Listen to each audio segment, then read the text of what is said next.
Chapter 521. Su Fengnian, who had played the game of seizing the sparrow and collecting the water, laughed and said, "It's just acrobatics." Lu Qingzhu's slender finger touched the porcelain bowl, then she rubbed her willowy eyebrows and said in surprise, "It's just acrobatics?" Su Fengnian did not answer and asked, "How did you enter the stronghold?" She did not dare to drink the bowl of wine. After thinking for a while, she said with a smile, "My complaints are too much and it hurts my liver and intestines. Let's not talk about it." Su Fengnian was not tactful enough to get to the bottom of it. "Your man." She rolled her eyes. "You really want to know?" Su Fengnian shook his head and said, "Forget it." Su Fengnian did not want to hear about it. Instead, she spilled the beans from a bamboo tube, but her tone was indifferent. He was dead, a useless scholar. When his family was destroyed, a man in the stronghold found him an eyesore and used an iron spear to crush his stomach. Afterwards, I was betrothed to a third party by Han Feng. Before we even consummated our marriage, that hero could not control the thing in his crotch and hurriedly wanted to have sex in the wild. My dress had already fallen to my calves and I waited for half a day naked. Only then did I know that a big shot from the devil cult was passing by and bumped into him and smashed his head. The devil lord saw that I was somewhat beautiful, so he showed great mercy and took me as his exclusive property. I followed him to that majestic sect. I was probably considered a concubine maid. I served him with a few foxes for half a year. When he got tired of playing with me, he sent me back.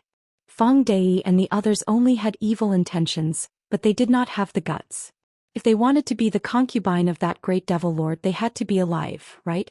Otherwise, do you think a pretty widow like me could have lived until today? Even if I could have lived, I probably would not have had the strength to stand up straight in broad daylight. Serving men, especially those who were full of brute force, was very physical work. Now that he thought about it, back when he was in a place like the Imperial Palace, it could be said that he had seen a paradise on earth. He had not suffered for nothing. You see, you've brought up the topic. This old lady is really heartbroken. Let's change to another bowl of wine. This bowl is filled with evil energy. I'm afraid that I'll fall into your trap and really enter the bridal chamber with you. At that time, this old lady won't suffer any losses. You're just a newborn calf and your head will be smashed by that devil's palm. You'll be a white puddle like soy milk. Su Fengnian pushed the wine bowl over and asked calmly, "What sect is this? Why is it so influential?" She said sarcastically, "Young Master Su, you haven't even heard of Xin Men's thatched hut? How dare you travel to Mount Liui to study?" Su Fengnian laughed. "Xin Men's thatched hut? It sounds like a righteous sect that leans towards Confucianism." Qing Junyang took a sip of wine. Seeing that there was no one around, she said, "Han Feng's nickname is the Qilin General. Which eye of yours saw that he looked like a Qilin? Do you really think he's the state preceptor of Beimang? Zhang Xiuqing is known as the Thunder Lord, but I've never seen him summon thunder." Song Kuei, who was beheaded on the execution field this time, was also called the cauldron-carrying heavenly king. Isn't that a self-proclaimed title? With his small body that swayed in the wind, it's hard to say if he could carry this old lady who's over 90 kilograms. He only knows how to use some lowly poisoned hidden weapons. Therefore, Xin Men's thatched hut, although it's called a thatched hut, is actually similar to the emperor's residence. There's gold and jade everywhere. I don't know how they earned the money. Even the latrines are more imposing than the residences of the leaders of the strongholds on the mountain. I've never really been to the Imperial Palace, but I think it's not far off. Su Fengnian nodded and then asked, "Qing Junyang, you're more than 90 kilograms, right? You should be around 50 kilograms. The woman was embarrassed and angry. "Can't I eat 7 to 8 kilograms of beef today?" Su Fengnian dismissed it with a laugh. The woman looked at the sky and said, "Oh, you don't treat Mount Liui as a child's game. It's not a place where you can come and go as you please. We're all elites. If we don't have some skills, we won't be able to stand firm. Go, leave behind something for me so that I can give an explanation to Han Feng and the others. I'm no longer the Guanyin goddess who saves people in distress, nor am I a woman who's at the age of her first awakening of love. You can't be confused just because you have a good appearance. If you don't want to part with the sword you're carrying, take out some silver and treat it as a loss to ward off disaster. Han Feng gave me an ingot of gold to reassure those poor brothers of his who can't take the next meal. I'm just trying to pretend to be a rich man in front of you. This stronghold has long been ruined." Su Fengnian really did take out a stack of banknotes from his bookcase and put it on the table. He smiled and said, "More than 100 taels. Is this enough?" She raised her eyebrows and tapped the banknotes with her fingers. She laughed and said, "You're really a rich man. With your wealth, as long as your family's wealth isn't thin, you'll be worshipped as a spendthrift and a god of wealth in the stronghold. As long as they don't suck your blood dry, your life will be guaranteed. Just now I worked so hard to put on a show, but it turns out that I've been thinking too much. Sulang, where are you from? Are you really a scholar who traveled to study?" Su Fengnian teased, "I'm from a small family in Gusai Prefecture. There are so many aristocratic families there that they're as numerous as the hairs on an ox. If you don't have the surname Ding, you'd be too embarrassed to go out and greet people. You can't even lift your head. I didn't expect you to have 100 or 200 taels of silver here and become a rich man. If I'd known earlier, I'd have come here earlier to show off." She glanced at the glib-tongued scholar and said sarcastically, "You've been peeking at me for a long time and you don't dare to touch me?" Su Fengnian, who was caught red-handed, shook his head and said, "I'm not that kind of person." After she got up, she patted her chest either intentionally or unintentionally. The charming scene of her trembling made the man want to run over and hold her in his pocket, afraid that she would drop it because it was too heavy. Su Fengnian still kept his head down. Qing Junyang didn't know whether to roll her eyes or give him a coquettish look. She left with a smile. There were no waiters to help her in the wine shop, so she had to work alone. There were always trivial matters that she couldn't finish. Afterwards, the scholar with the sword and the book on his back didn't plan to go up the mountain. After paying more than 100 taels of silver, he sat down at the fork at the foot of the mountain. He moved the table to a shady place under the eaves and took out a geography book from his book chest. He asked Qing Junyang for a plate of salted peanuts, a bowl of cooked beef and a jar of wine. He sat there from noon until dusk. Qing Junyang didn't treat him as a guest of honor. She made a careless meal and ate it, then asked him what his plan was. Su Lang said that he wanted to stay here for a few days and pondered over how to maintain a mountain stronghold. He also asked her about a lot of trivial matters such as how to make money, how to recruit people and how to win people's hearts.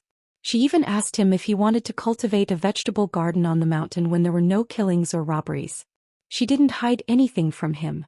After all, it wasn't a big secret. If this young scholar was a secret agent from the government and came here to scout for information and pave the way for the armored soldiers to enter the mountain to suppress the bandits, she wouldn't be afraid. If the mountain stronghold was razed, she could just go back to the thatched hut of Shen men and work like a cow or a horse. To her, who didn't care who died, there was no one in the world that she was willing to collect. He could also pass the time at night, so he took 2 benches and slept through the night. In the house, Qing Junyang tossed and turned for half the night before she fell asleep. When she got up in the morning, she looked at herself in the bronze mirror.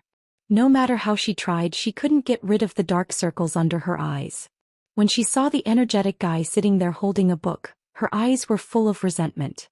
She didn't know whether she was angry at his shamelessness or angry that he was worse than a beast last night. He didn't even knock on the widow's door.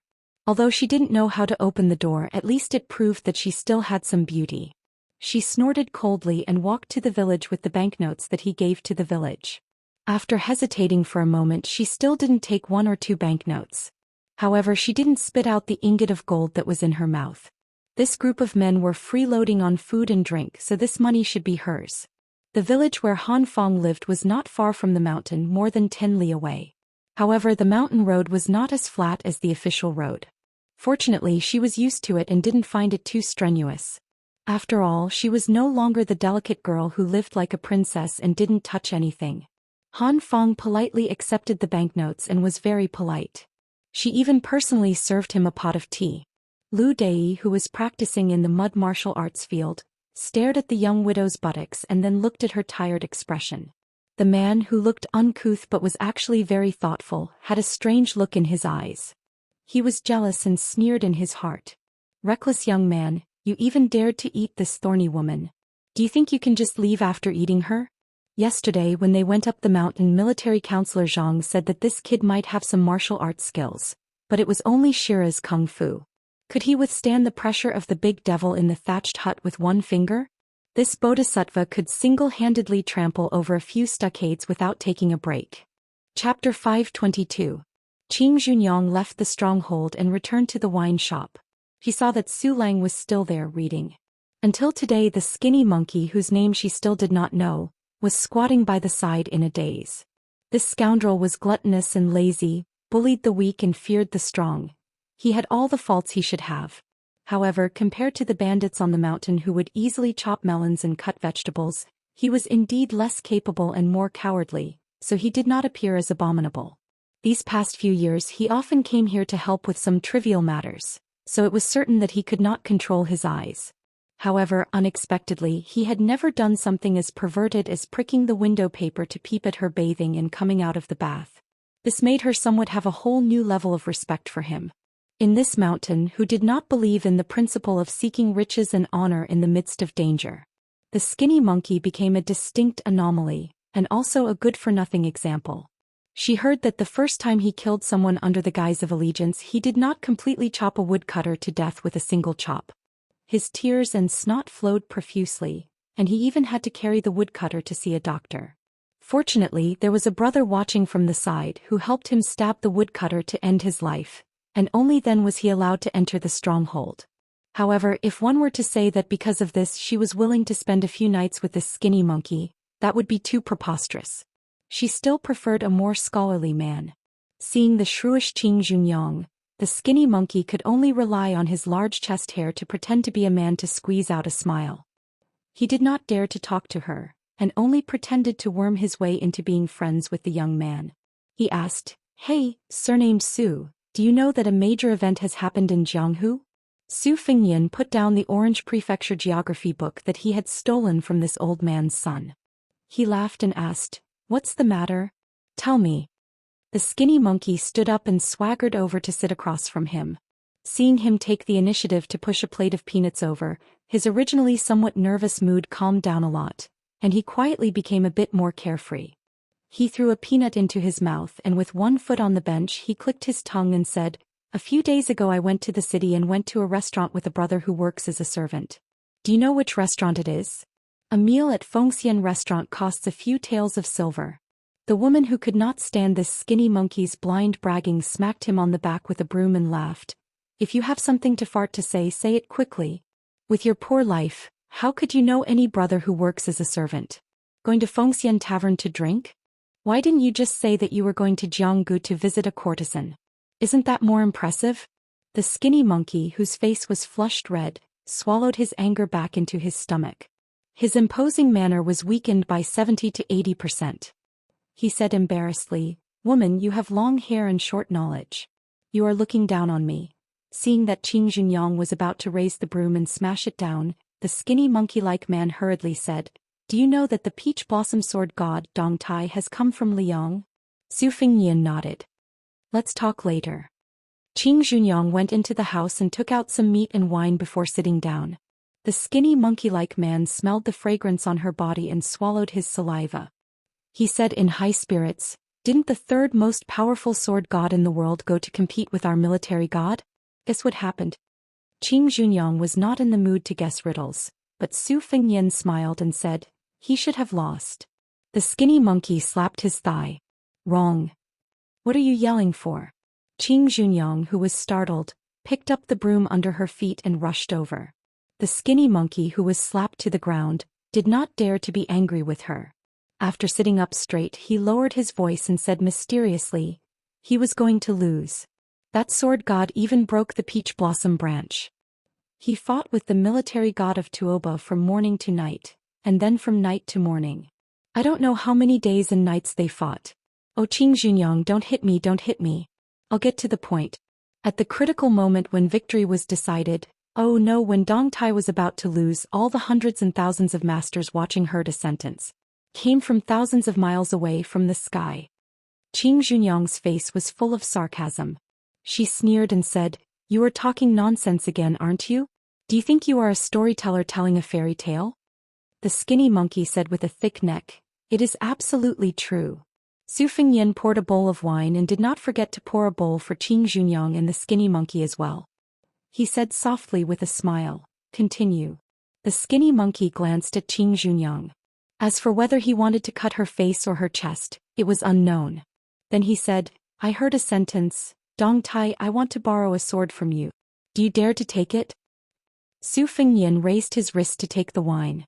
He stopped there and did not drink. The skinny monkey was about to slap his thigh, but when he thought of what had just happened, he retracted his hand and said with a fascinated expression, "Then the sword god Deng replied, Dong Tai, why wouldn't I dare? Thank you, Li Chungang, for opening the mountain for our swordsmanship." What happened next was even more frightening. A sword fell from the sky and into the hands of the peach blossom sword god. Then he fought the military god of Tuoba to a draw. No matter how soul-stirring the battle was, when it fell into the mouth of someone like the skinny monkey, there was always a lack of chewiness. Qing Junyang was skeptical. She had more doubts than she believed. She looked sideways and saw the young scholar drinking with his head lowered. The skinny monkey sighed and said in a muffled voice, "They are all celestial beings flying around. I don't know if I will be able to catch a glimpse of them from afar in this lifetime." Qing Junyang did not think too deeply and asked casually, "Who is this Li Chungang? Who can lend a sword to the third most powerful person in the world, the peach blossom sword god?" The skinny monkey, who had emptied his stomach, said weakly, "He is probably a great swordsman from Liang." Qing Junyang saw the young scholar raise his head. It was a stiff face with no expression. He put down the bowl and said, "He is a one-armed old man with a sheepskin coat." The skinny monkey curled his lips and said, "Who are you trying to fool? A one-armed old man can ride a sword for thousands of miles? You speak as if you have seen him before." The young scholar smiled sadly and said, "I will never see him again." The skinny monkey did not know what to say to warm up the atmosphere. He saw Qing Junyang go into the house to work. After eating more than half of the wine, meat and peanuts, he felt bored and went back to the mountain. Qing Junyang stood at the door from time to time and glanced at Su Lang. There was a long sword with a green scabbard on the table. She squinted her red phoenix eyes that even she would be jealous of. She just pursed her lips and stared blankly. Other than 2 meals, he just sat there. Qing Junyang still couldn't sleep even after the sky darkened. Through the window she saw the flickering oil lamp outside. She put on her clothes and walked out, asking softly, "Do you want some wine?" He turned his head and smiled. He said softly, "No need." He still went to get a jar of wine. It was one of the few remaining good wine. After opening the seal, the aroma filled the air. She said, "I will drink by myself." After drinking a few bowls, she asked, "You really don't want to drink?" He shook his head and said, "Just drink. I will wait for you to get drunk and have sex." The woman, who was amused, really started drinking alone. She drank heartily and did not lose to those men who boasted that they could only nod their heads if they were killed. As she drank, she began to speak in detail, just like the saying in my hometown, "A hairless bird is taken care of by the heavens." In any case, I somehow managed to survive. I was afraid of death and felt that it was too ugly to hang myself. How painful would it be to slit your throat and stab your stomach with a kitchen knife? A chaste and pure woman, I really can't do it. This woman, who used to rub ink with her bare hands and add incense with her red sleeves, was also Qing Junyang, who used to make human meat buns. She was drunk and her eyes were hazy with tears. That husband of mine did not do anything bad, but he did too many good things. The maids in the house were all poor children. When they made mistakes, he was not willing to punish them severely. I was always the good guy and the bad guy. The farmlands that we rented out were not of good years. They said that they received IOU, but they piled up year after year. How could they ask for it back? How did they die? Since you are heroes who enforce justice on behalf of the heavens, why don't you just rob the rich to help the poor? Why do you have to kill everyone before you stop? The people you killed were all good people who were no worse than you. Su Fengnian said calmly, "The last time I saw my eldest sister, who had married far away, I advised her to go home. She refused, saying that the first marriage depends on the family and the second marriage depends on the body. I knew she was waiting for someone." The woman laughed and cried, "Did she wait?" Su Fengnian nodded and said, "She waited, but I would rather not wait." She turned her head and wiped her tears. She stopped drinking and sobbing. The two of them were silent. With a bang, the drunk woman knocked her head on the table. Her lips trembled as she stretched out a hand and said softly, "My daughter, if she was still alive, she should be this tall, right?" She raised her outstretched hand slightly, and the fingers of the hand that pressed against the table stiffened. "Taller." Su Fengnian said, "Ever since I picked up the blade and started practicing martial arts, I don't think I have done a single good deed that has anything to do with helping the weak. Today I'll be unreasonable. Tell me who you want to kill and I'll kill that person." She just turned her head and looked at this stranger who was becoming more and more unfamiliar. She asked, "If you kill someone, will my daughter be able to live and grow taller under my watch?" Zhou Xian carried the spring and autumn sword on his back and walked up the mountain. Chapter 523. Han Feng sat in front of the desk, caressing a golden saber with a diamond-shaped handle. It was a decorative saber with little practical use. He was thinking about when to pawn it for some money so that he could solve the urgent needs of the stockade. Putting down the golden saber, he saw a miniature ivory diamond sutra paperweight on the desk. Han Feng touched the densely engraved words on the paperweight with his fingers and sighed heavily. A single coin is enough to starve a hero to death. Han Feng lived on the upper floor of the Loyalty Hall. When he pushed open the window, he could see the apricot yellow flag that was erected on the bluestone square. Unlike many of the bandits in the stronghold who only wanted to live a good life, he had been keeping himself clean all these years. He did not abduct women up the mountain to be used as tools to satisfy his lust. In the past, when he went down the mountain to kill the rich and help the poor, or to block the roads and cut off the paths, he would distribute those delicate and pretty women to his subordinates. Song Kuei and Fong Dei, who sat in the top few positions, were not greedy for money.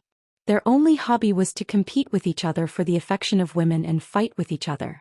Every time he and Zhang Xiuqing had to mediate between them to make peace. Just like this time when Song Kuei was beheaded on the execution field, the wives and concubines he left behind in the stronghold would become the playthings of the rest of the brothers tonight. This was also the reason why Han Feng was unwilling to take any wives or concubines. As a bandit, few people could enjoy their old age in peace. It was already a blessing from God to be able to live to the age of half a century. The stronghold was at its peak.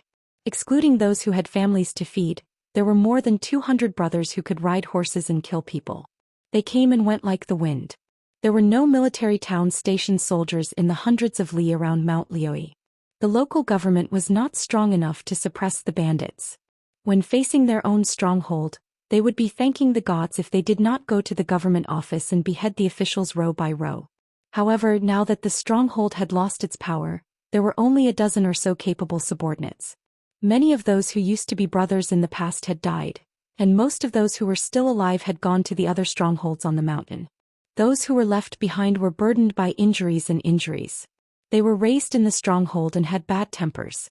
They either complained about the lack of fresh women or complained about the lack of wine and meat. Han Feng also knew that she was burdened by her reputation, so there were many things that she could not say, and she could not even show the slightest expression.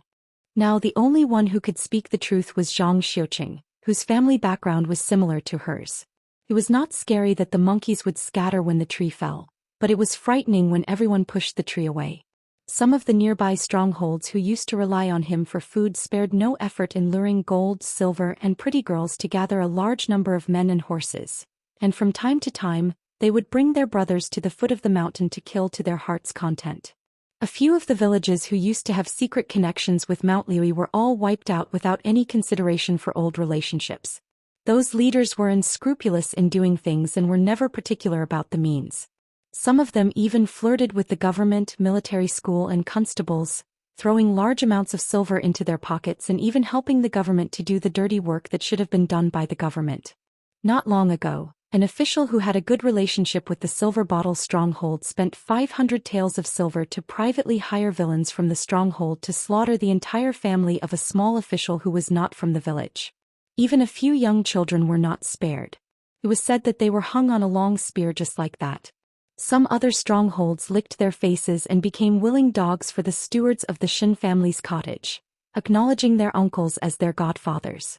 There was even a 40-year-old stronghold leader who took a young woman from the cottage as his godmother, just because she was the favored concubine of a ferocious demonic cultivator in the cottage.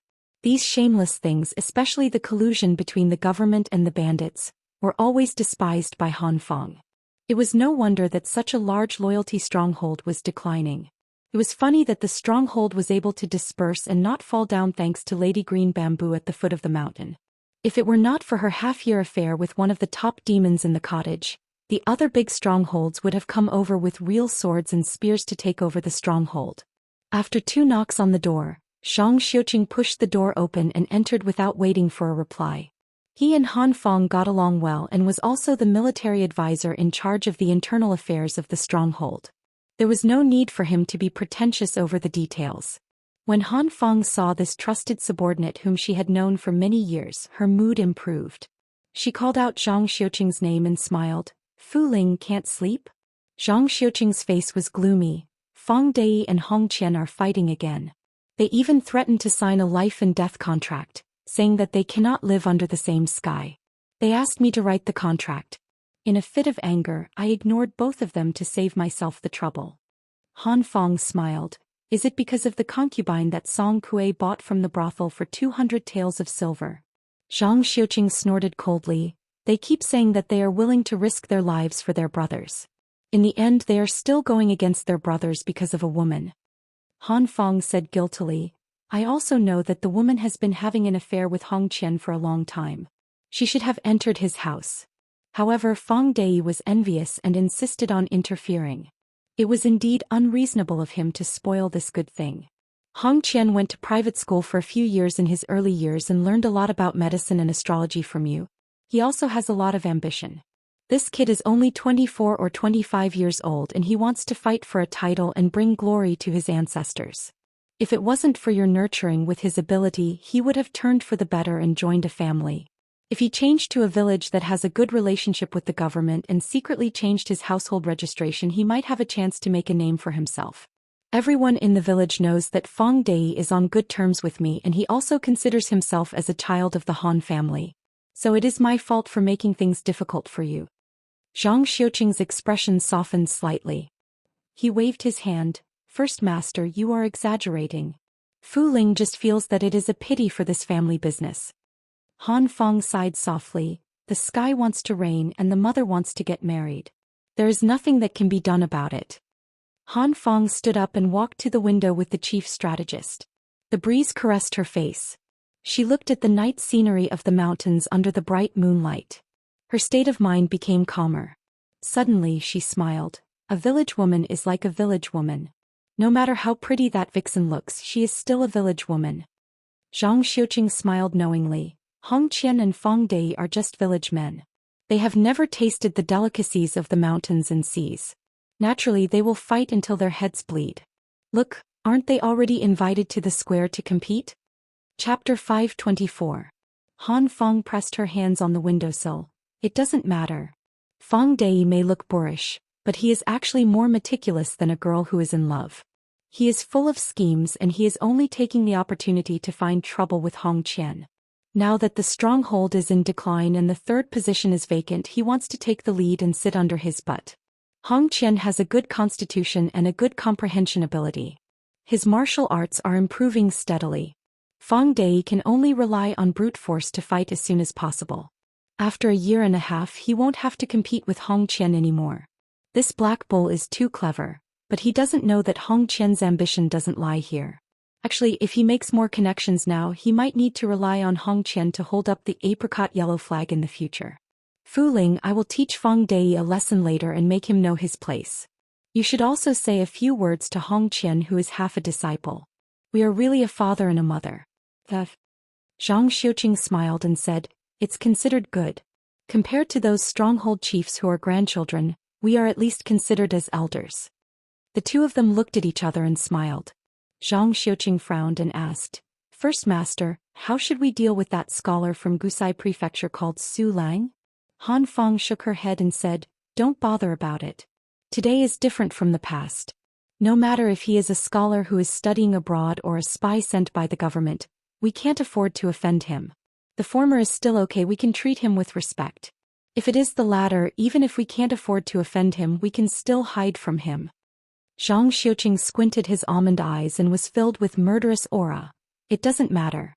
If the government really dares to send troops to kill us and leave us no way out, I just need to bring 10 elite brothers to sneak into the city and kill all the people in the backyard of these officials. Han Feng smiled and said, You, the heavenly monarch of thunder, don't look like a Zhenren Feng. Zhang Xiuqing's eyes dimmed. He sighed and said, What Zhenren? He's just a bandit in a Daoist robe. He only knows how to subdue demons and devils on paper. With a regretful look, Han Feng said, "It's because the stockade is too small for Brother Fulling to display his talents and skills. If we could have been a little more powerful back then and had 300 brothers, we would have had enough power to ask for an official position. If we were recruited by the imperial court, we would have at least 6 or 7 official positions with real power in the inner circle and 30 or 40 official positions outside the inner circle. Not to mention Brother Fulling's strategic planning with your identity as an outer circle disciple of the Daoist sect, you wouldn't have had to deal with the daily necessities in the stockade." Zhang Xiuqing stretched out 2 fingers and stroked his beard. He smiled broadly and said, "Life and death are decreed by fate. Riches and honor are in the hands of the heavens. Ordinary people like me can't force things." Han Feng's eyes widened. At the same time the Daoist blurted out, "That's not right. Why did the devil show himself?" Han Feng glanced at the Daoist beside her from the corner of her eyes. On the martial arts field paved with blue stones, a group of people appeared out of nowhere. They were all wearing brocade clothes that were rarely seen on the mountain. Moreover, even if the bandits in the stockade wore silk clothes, it was inevitable that they would look like monkeys wearing hats. The dozen or so handsome men and beautiful women had a very good temperament, like immortals from heaven descending to the mortal world, making people jealous. The leading middle-aged man wore a wide-sleeved white robe and came barefoot. His face was like jade and he didn't carry a sword. However, there were several sword-wielding attendants beside him. Needless to say, such a magnificent scene was the arrival of the nobles from the Shin sect's thatched cottage on the Changle Peak of the Liuyi Mountain. When Han Feng saw that Hong Qian left the field and didn't fight with Feng Dai, he walked towards the graceful man who looked like a marquis in the mortal world and bowed respectfully. Han Feng's heart sank to the bottom. As expected, Hong Qian had secretly changed his allegiance and joined the cottage. Han Feng sneered. The Daoist Zhang Xiuqing was furious. He angrily scolded, "Bastard," and jumped out of the window and landed on the field. Feng Dai and the dozen or so brothers in the stockade who were watching the show were also on guard. Zhang Xiuqing pulled out the pine-patterned peachwood sword from his back and pointed it at Hong Qian. He said in pain, "Hong Qian, the stockade has treated you well. Back then you killed the soldiers and had no other way out. It was the master who took pity on your abilities and took you in. Why did you do such a disobedient thing?" Hong Qian's simple words made Zhang Xiuqing, who was half a master, speechless. People walk towards higher places. Hong Qian continued expressionlessly, "That's right. It was me who reported to Immortal Zhongli that a strange man tried to get close to Lady Qingzhu. Since Lady Qingzhu had entered the divine residence of the cottage, she should be a member of the cottage alive and a ghost of the cottage dead. She was unscrupulous. What's wrong with me telling the Immortal Master? Master, the Immortal Master has already promised me that as long as you are willing to leave the stockade, the Immortal Master will be merciful and there will be a place for you in the cottage. Isn't such great glory what you have been dreaming of for many years? I built a Qingyun ladder for you out of kindness. What's wrong with that?" Immortal Zhongli's trip this time was on the way and he didn't intend to argue with the stockade. He only went to take the lives of that adulterous couple. The man with bare feet on the ground finally spoke. Squinting his eyes, he said, "I heard that the 2 leaders of the Zhongyi stockade are quite skilled. Otherwise they would have been impostors like Hong Qian. They would just have changed their original surnames and be given the surname Zhongli. However, before that I still want to see if they are worthy of my attention. I want to see how you, Zhang Xiuqing, beat the 13 towns at the border with your rod techniques and whether your swordsmanship can really attract thunder. If you disappoint me, I will flatten this stockade tonight and erase its name. This apricot yellow flag has long been an eyesore to the masters of the cottage. They are enforcing justice on behalf of the heavens, but they are actually doing evil. How ridiculous." The man raised his head and looked surprised. A young man with a sword on his back stood at the top of the flag. He was so angry that he laughed. "Little kid, you don't know your place. How dare you show off your insignificant skills in front of me? Hong Qian, go and cut down the flagpole." If he cut down the flag, it would be tantamount to forming a blood feud with the stockade. Hong Qian knew the severity of the situation, but he still gritted his teeth and ran forward, cutting down the flagpole with one strike. Zhang Xiuqing, who did not dare to stop Hong Qian in front of the devil from the cottage, had an ashen face. Zhongyi stockade was completely finished. The flagpole suddenly fell towards the center of the square. However, the traveling scholar who only dared to fight with a widow at the foot of the mountain did not lose his footing and fall to the ground. His body was still as straight as a spear. When he landed with the flagpole that had fallen to the ground swayed and was kicked out by him. The flagpole was used as a sword and shot towards the carefree devil from the cottage. Hong Qian shouted angrily and slashed down with his sword. Unexpectedly, when the sharp blade hit the flagpole, not only did it not break the flagpole, but a huge force also rebounded into the sword. He almost could not hold the sword. Hong Qian, whose ocean of qi was churning, staggered back a few steps. He looked over in shock and could no longer see the weak scholar. The devil from the cottage, whose surname was Zhong Li, sneered. He stepped out and pressed his palm on one end of the flagpole, breaking it inch by inch. There was no doubt that he was an expert. Everyone only saw the scene of him breaking through the flagpole but did not see that he had quietly slid back a few inches. The devil tried to raise his qi several times but could not stop himself from retreating. The fear in his eyes was no less than Hong Qian's. When he saw the young swordsman disappear in a flash, he finally could not hold it in and said in a low voice, "Sword, come."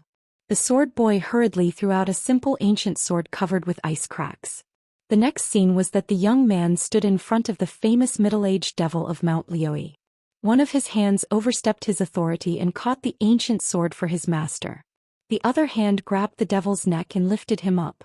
The devil broke a flag, but the young man twisted the ancient sword in his hand and broke it inch by inch. Su Fengyan stared at the ferocious red face and asked coldly, "Do you deserve to use a sword? Do you deserve to use the word sword, come?" Chapter 525. Su Fengyan casually threw away the useless sword that was once known to cut jade like mud and asked again, "Who allowed you to say the word, sword?"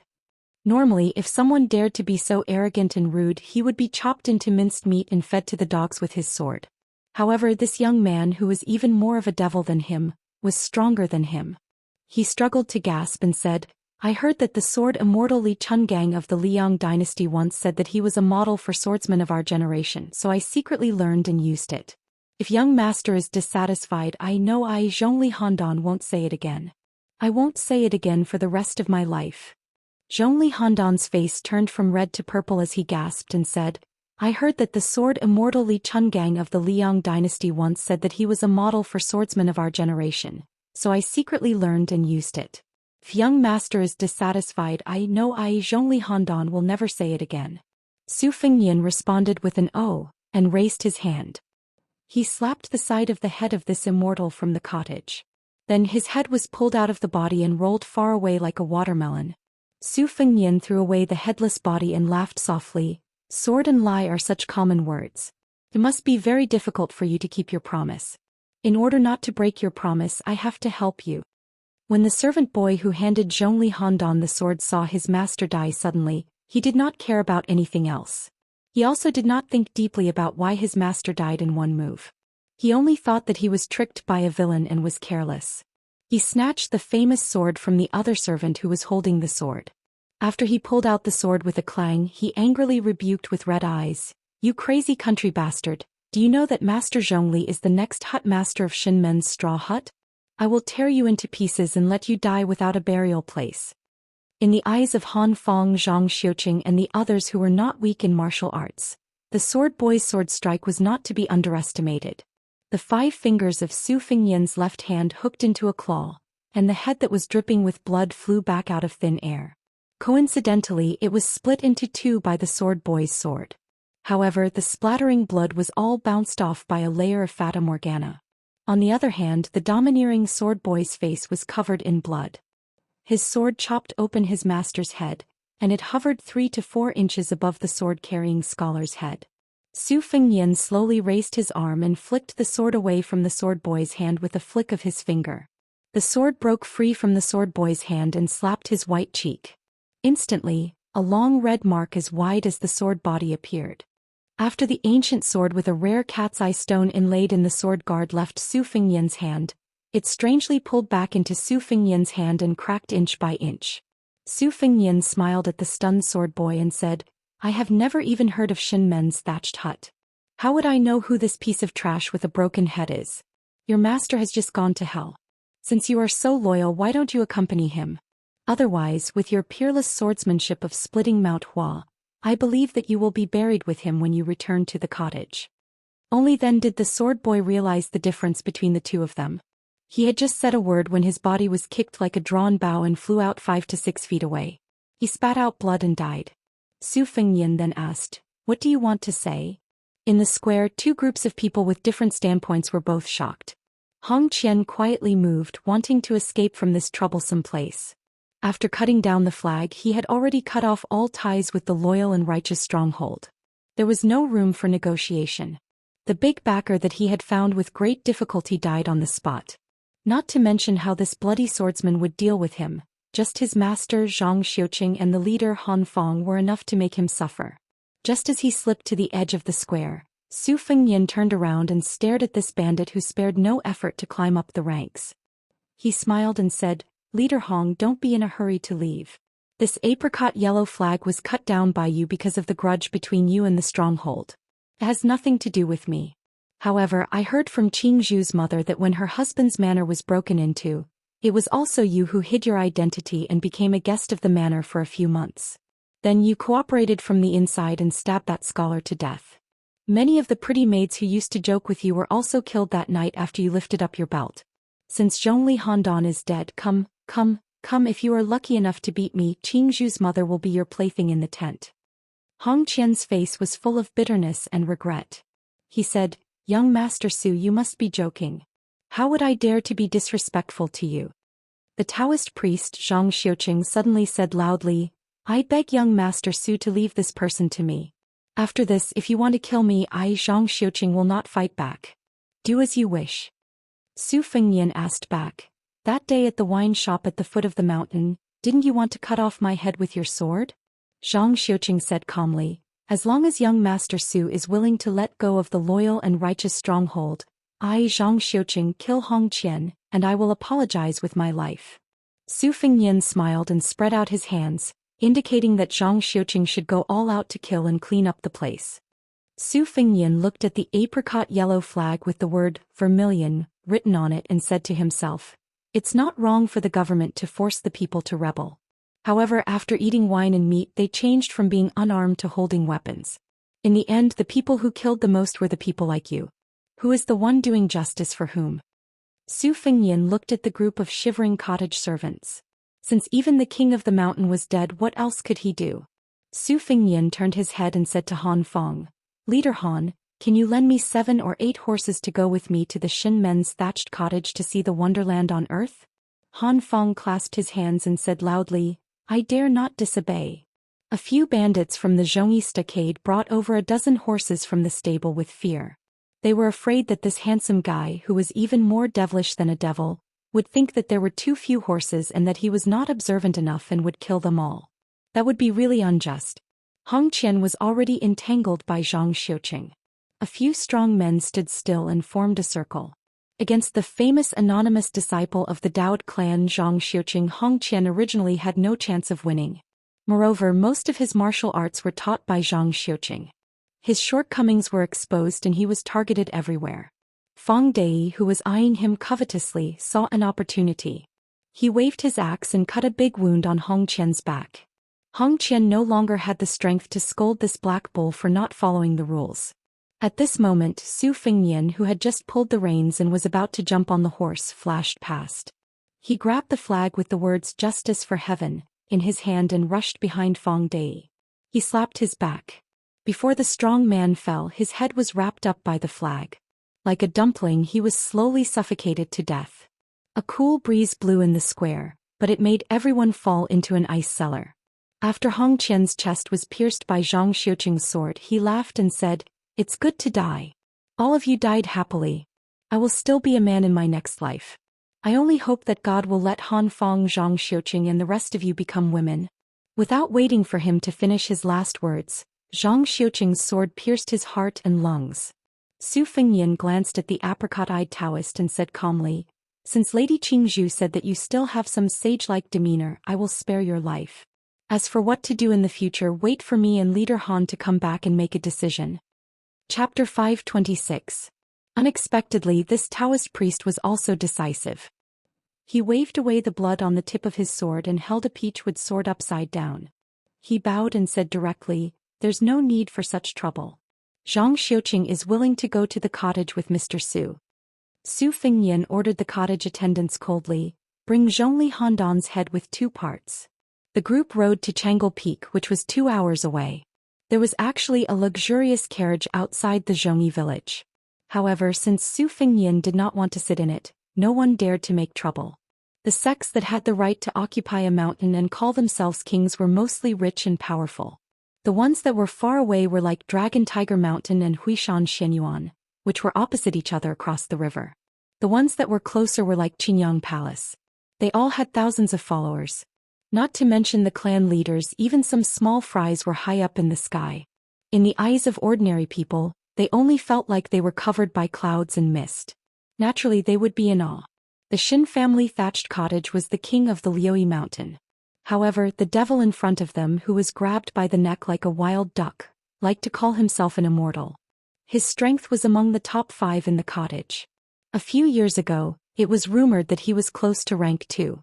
According to the details that Su Fingyan learned from Qingzhou, the cottage had about 2 rank 2 masters. For a state like the Orange State, it was indeed not bad. The owner of the cottage had the surname Xin. This person with the surname Zhongli was the dishonorable illegitimate son of the owner of the cottage. However, he was quite talented in martial arts and had the chance to reach rank 2 before the age of 40. Whether he was an illegitimate son or not, it did not matter. The reason why the Xin family thatched cottage was labeled as a devil sect was because they were good at sex and tantrism. In the end, as long as it was related to sex, the cottage was good at it. When the disciples of the Xin family went down the mountain, they either killed their parents or kidnapped their young tripod furnaces. They also escorted mature tripod furnaces to high officials and dignitaries. They even had business dealings with some relatives of the 2 surnames in the Beimang imperial tent. This was also the reason why the thatched cottage could be so wealthy.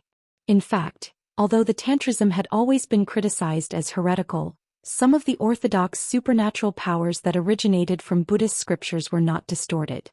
This was probably the key reason why the Xin family had so many pillars of martial arts.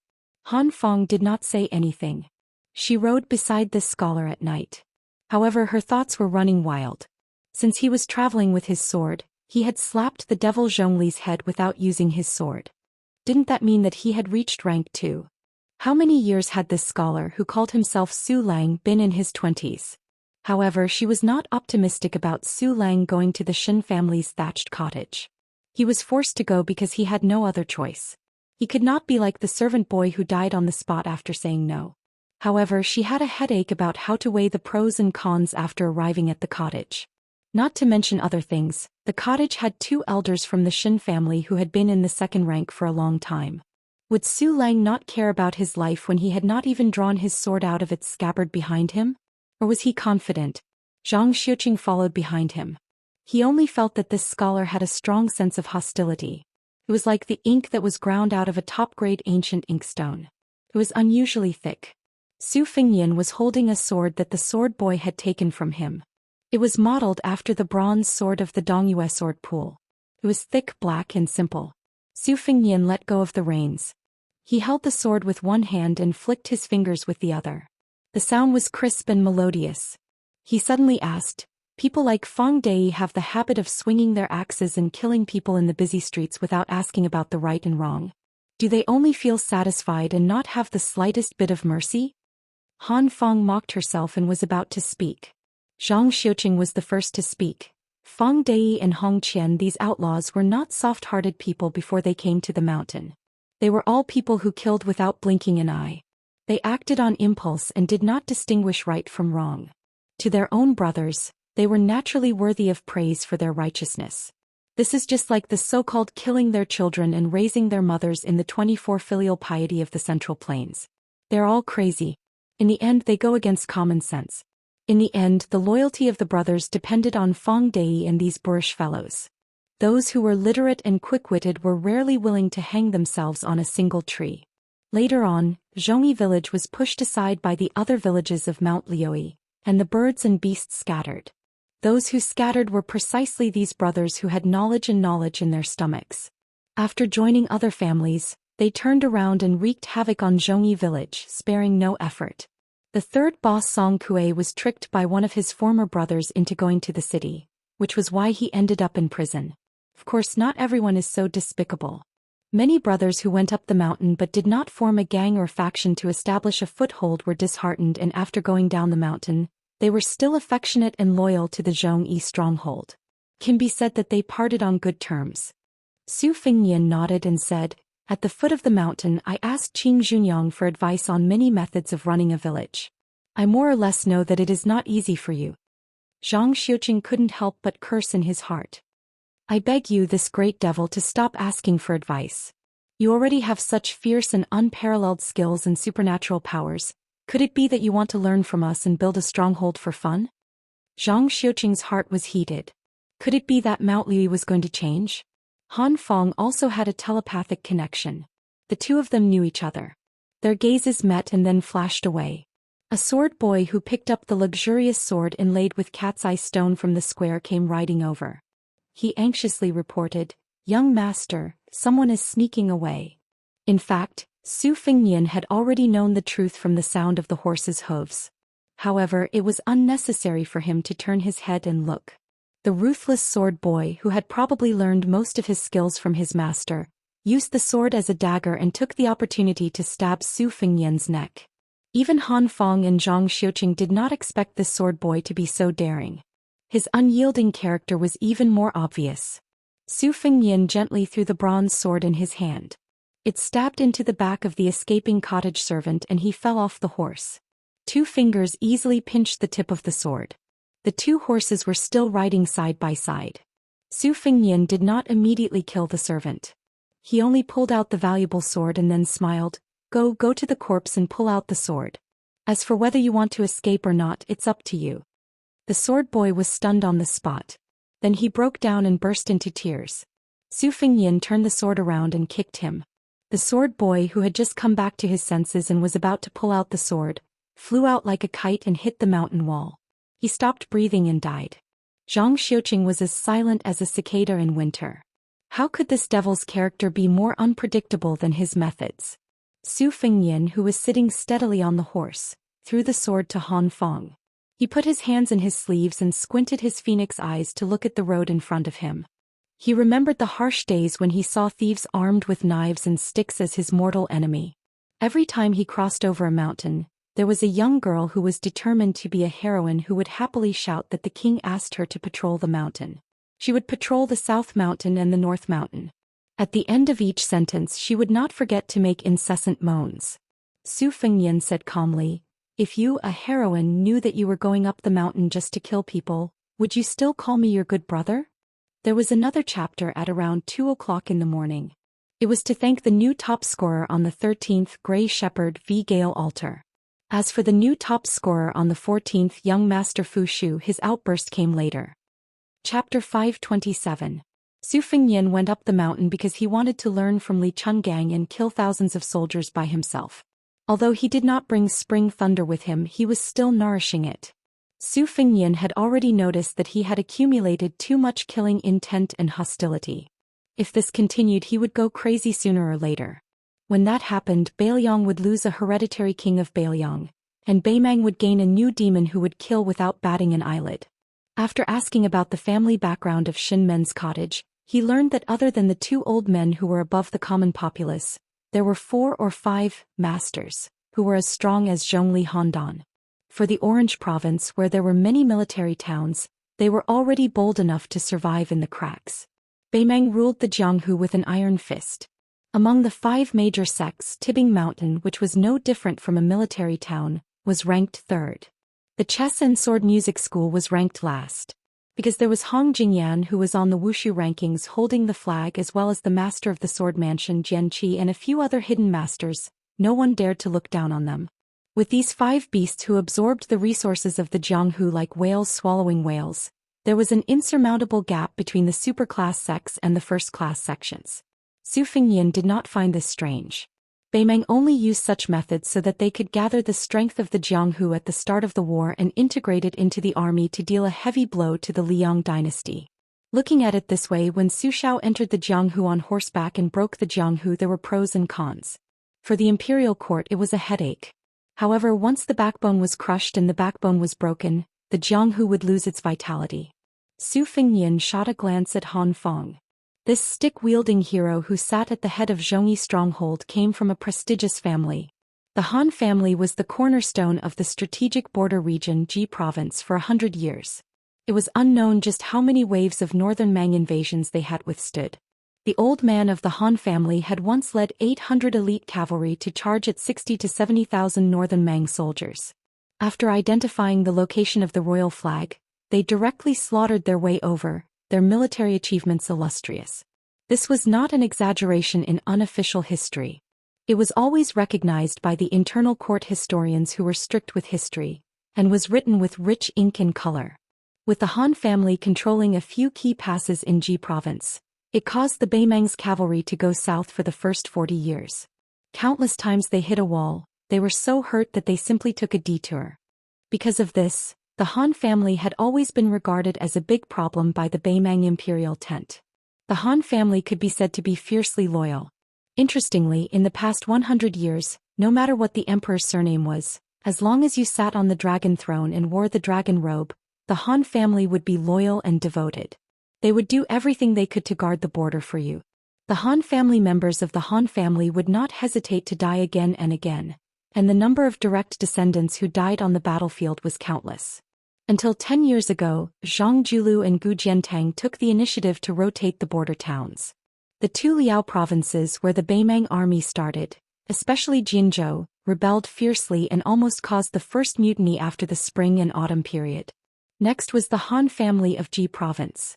Although the Han family did not express any dissatisfaction and even started to move for some reason, there was a mutiny in Ji province overnight. This gave rise to a famous saying from Zhang Julu: "The emperor is not anxious, but the eunuchs are." The emperor? This was tantamount to setting the standard for the turmoil in Jizhou. The Han family had 100 people, but they were all executed. Afterwards they were transferred to the border army. Han Feng was listed as a traitor on the Han family's genealogy. However, the Liang dynasty was too far away to reach. It was unlikely that they would come to the hinterland of Juzhou to kill this traitor. Years ago, Su Xiao and his second sister Su Weisheng sat around the stove on a snowy night and talked about the world. When they talked about the Han family in Jizhou who had no hope of being avenged, Su Xiao only said one sentence. In the end, Master Han still did not have enough soldiers. His second sister lightly added, "The imperial court was certain that the Han family would not rebel because of the burden of loyalty and righteousness. Therefore they deserved to die even more. One needle to the blood, two needles to the bone." Su Fengnian once curiously asked Su Xiao if he was the one who purposely led Baoyang and the Tu Liao to Jizhou. Su Xiao asked him in return, "Take a guess." At that time, Su Fengnian's temper was as irritable as the dragons in the prince's mansion. He scolded, "Take a guess, your grandpa." Su Xiao only had a good temper with his children. He still smiled and replied, "Am I not your father?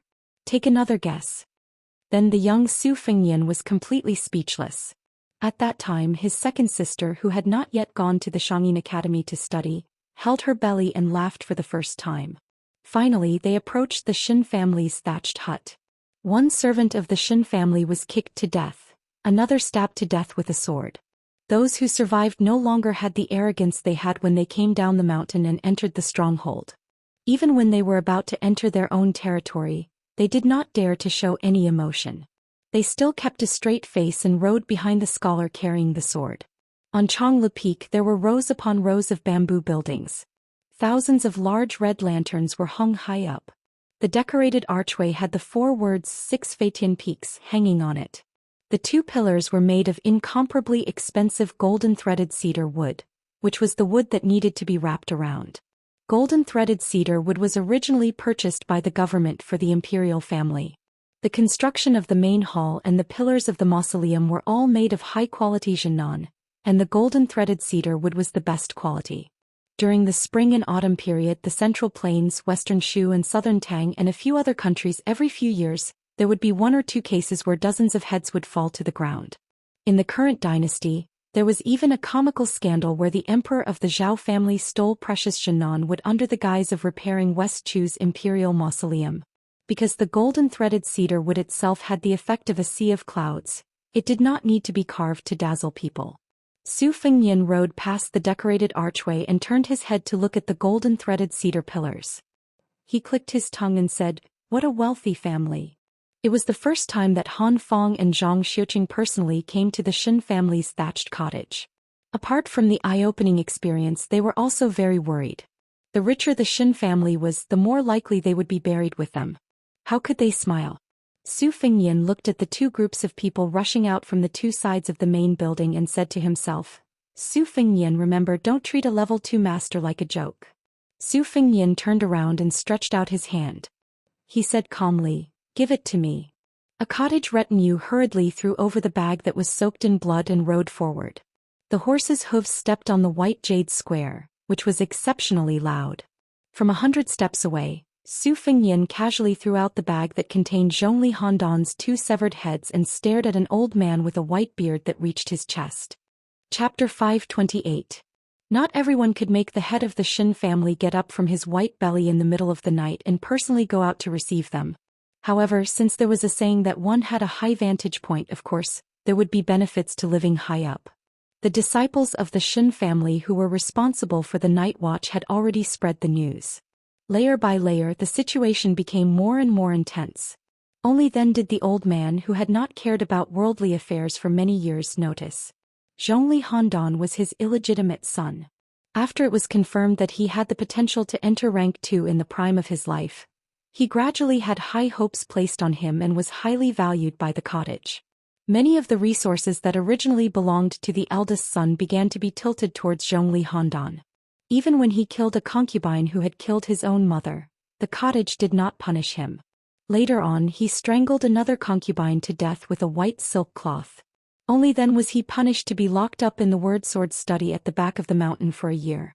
In fact, he was only suppressed to practice martial arts and browse secret manuals. Tonight, there was clearly an important guest who had just visited the residence. After that, Zhongli Handan secretly left the mountain in a carriage. This was not a big deal. What was surprising was that when he came back, he was nowhere to be seen. How could the cottage, who had spent a lot of money and effort on him, be at ease? The two sides were in a standoff. A disciple of the Shin family who had a slender bronze sword received a signal from his eyes. He jogged over to open the bag and was shocked as if he had seen a ghost. It was almost there. It was not a ghost. It was just the head of a dead person. The swordsman who had his back facing the family had a complicated expression. After he turned around, he hid the ecstasy in his eyes that was hidden very deeply. With a face full of grief, he said in a trembling voice, "Head of the hut, Zhongli Handan is dead." The head of the hut was extremely angry. The long beard in front of his chest fluttered. He lifted the iron cane that weighed hundreds of kilograms and heavily smashed it into the jade ground, creating a hole. He shouted, "Who are you?" Su Fengnian did not pull the reins. He put his hands in his sleeves and carried the spring and autumn sword on his back. He sat still on the horse and said calmly, "To be honest, this is the first time I've met this cottage swordsman who calls himself Zhongli Handan. We have no grudges against each other." However, he said, "Sword come," and said that he wanted to imitate sword god Li's style on the snowy plains. However, he didn't send thousands or hundreds of swords. He only asked his servant to throw a broken sword over. I really couldn't stand it anymore and coincidentally wanted to kill him so much that I went crazy, so I slapped his head off. If the Shin family cottage can't stand it anymore, why don't you take turns fighting me? The head of the hut was so gloomy that the nearby disciples of the Shin family trembled and did not dare to look at him. The old man who had been in the second rank for much longer than the young man on the horse with a sword on his back held his cane tightly. He was full of murderous intent. Squinting his eyes, he asked, "Which school are you from?" Su Fengnian said with a look of surprise, "I've already killed your son and you're still nagging me. Am I your father?" Han Feng and Zhang Xiuqing looked at each other. They were considered experienced people in the Jianghu, but they had never seen such a master who was like a ruffian in the marketplace. Good. The head of the hut was so angry that he laughed loudly. He pressed his hands on the huge luminous pearl that was held in the dragon's mouth at the top of the cane. Regardless of whether they were under the protection of the cottage or the direct descendants of the Shen family, there were a total of 60 people present.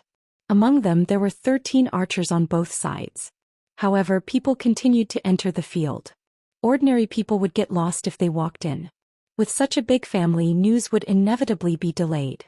It was like a stone being thrown into the heart of the lake. It would take some time for the ripples to spread to the lake. Su Fengnian silently said to himself, "If you want to kill me, you will be responsible for your own life." Su Fengnian floated down from the horse. His elegance was out of this world. The first wave of water splashing from the crossbow was already in front of him. Su Fengnian slid a few feet and easily dodged the flying arrows. The poor tall horse was shot into a hedgehog in an instant and fell to the ground with a loud bang. A strong man with a broad sword rushed forward in large strides, not giving him any chance to attack. Su Fengnian suddenly sped up. When he brushed past the man, he waved his sleeve and the man's huge body flew to the side. Just the sound of the man's shoulder breaking was very shocking. The 3 swordsmen from the cottage who followed him knew that things were not going well. In an instant they set up the tripartite sword formation, which could be considered common in the Jianghu. The blades of the swords were dazzling. Su Fengnian spread out his hands and grabbed the tips of 2 swords. His body flipped back and dodged the middle sword. The 2 swordsmen between his fingers immediately twisted. One of the swordsmen, who was smarter and more cunning, also did a flip to prevent his sword from falling out of his hand. The other swordsman's movements were slower. The swordsman who managed to save his face secretly felt lucky. A force surged from the tip of his sword to his wrist. His body was fiercely pulled forward by the force. Just as he was about to abandon his sword and retreat, Su Fengnian held his sword and moved to the side like a fish swimming in water. The back of his hand suddenly hit the swordsman's chest, who was caught off guard. A cloud of scarlet blood spurted out. When the swordsman stumbled back, Su Fengnian raised his leg, which was not higher than his knee. He kicked the swordsman's calf with a huge force, causing his body to fly forward. Then he hit the man's forehead with his knee. Boom! The swordsman fell on the white jade slab. He only twitched twice symbolically before he quickly died with the ups and downs of his life. Su Fengnian flicked his sleeves and the second wave of arrows shot by the crossbowmen fell into 2 treacherous vortexes. In the end they were stabbed in the opposite direction. Only those who were quick enough to dodge were able to escape, but there were still 3 crossbowmen who died. Most of the people in Shinmen Cottage were swordsmen. 7 people, 7 swords, and 7 swords were released instantly.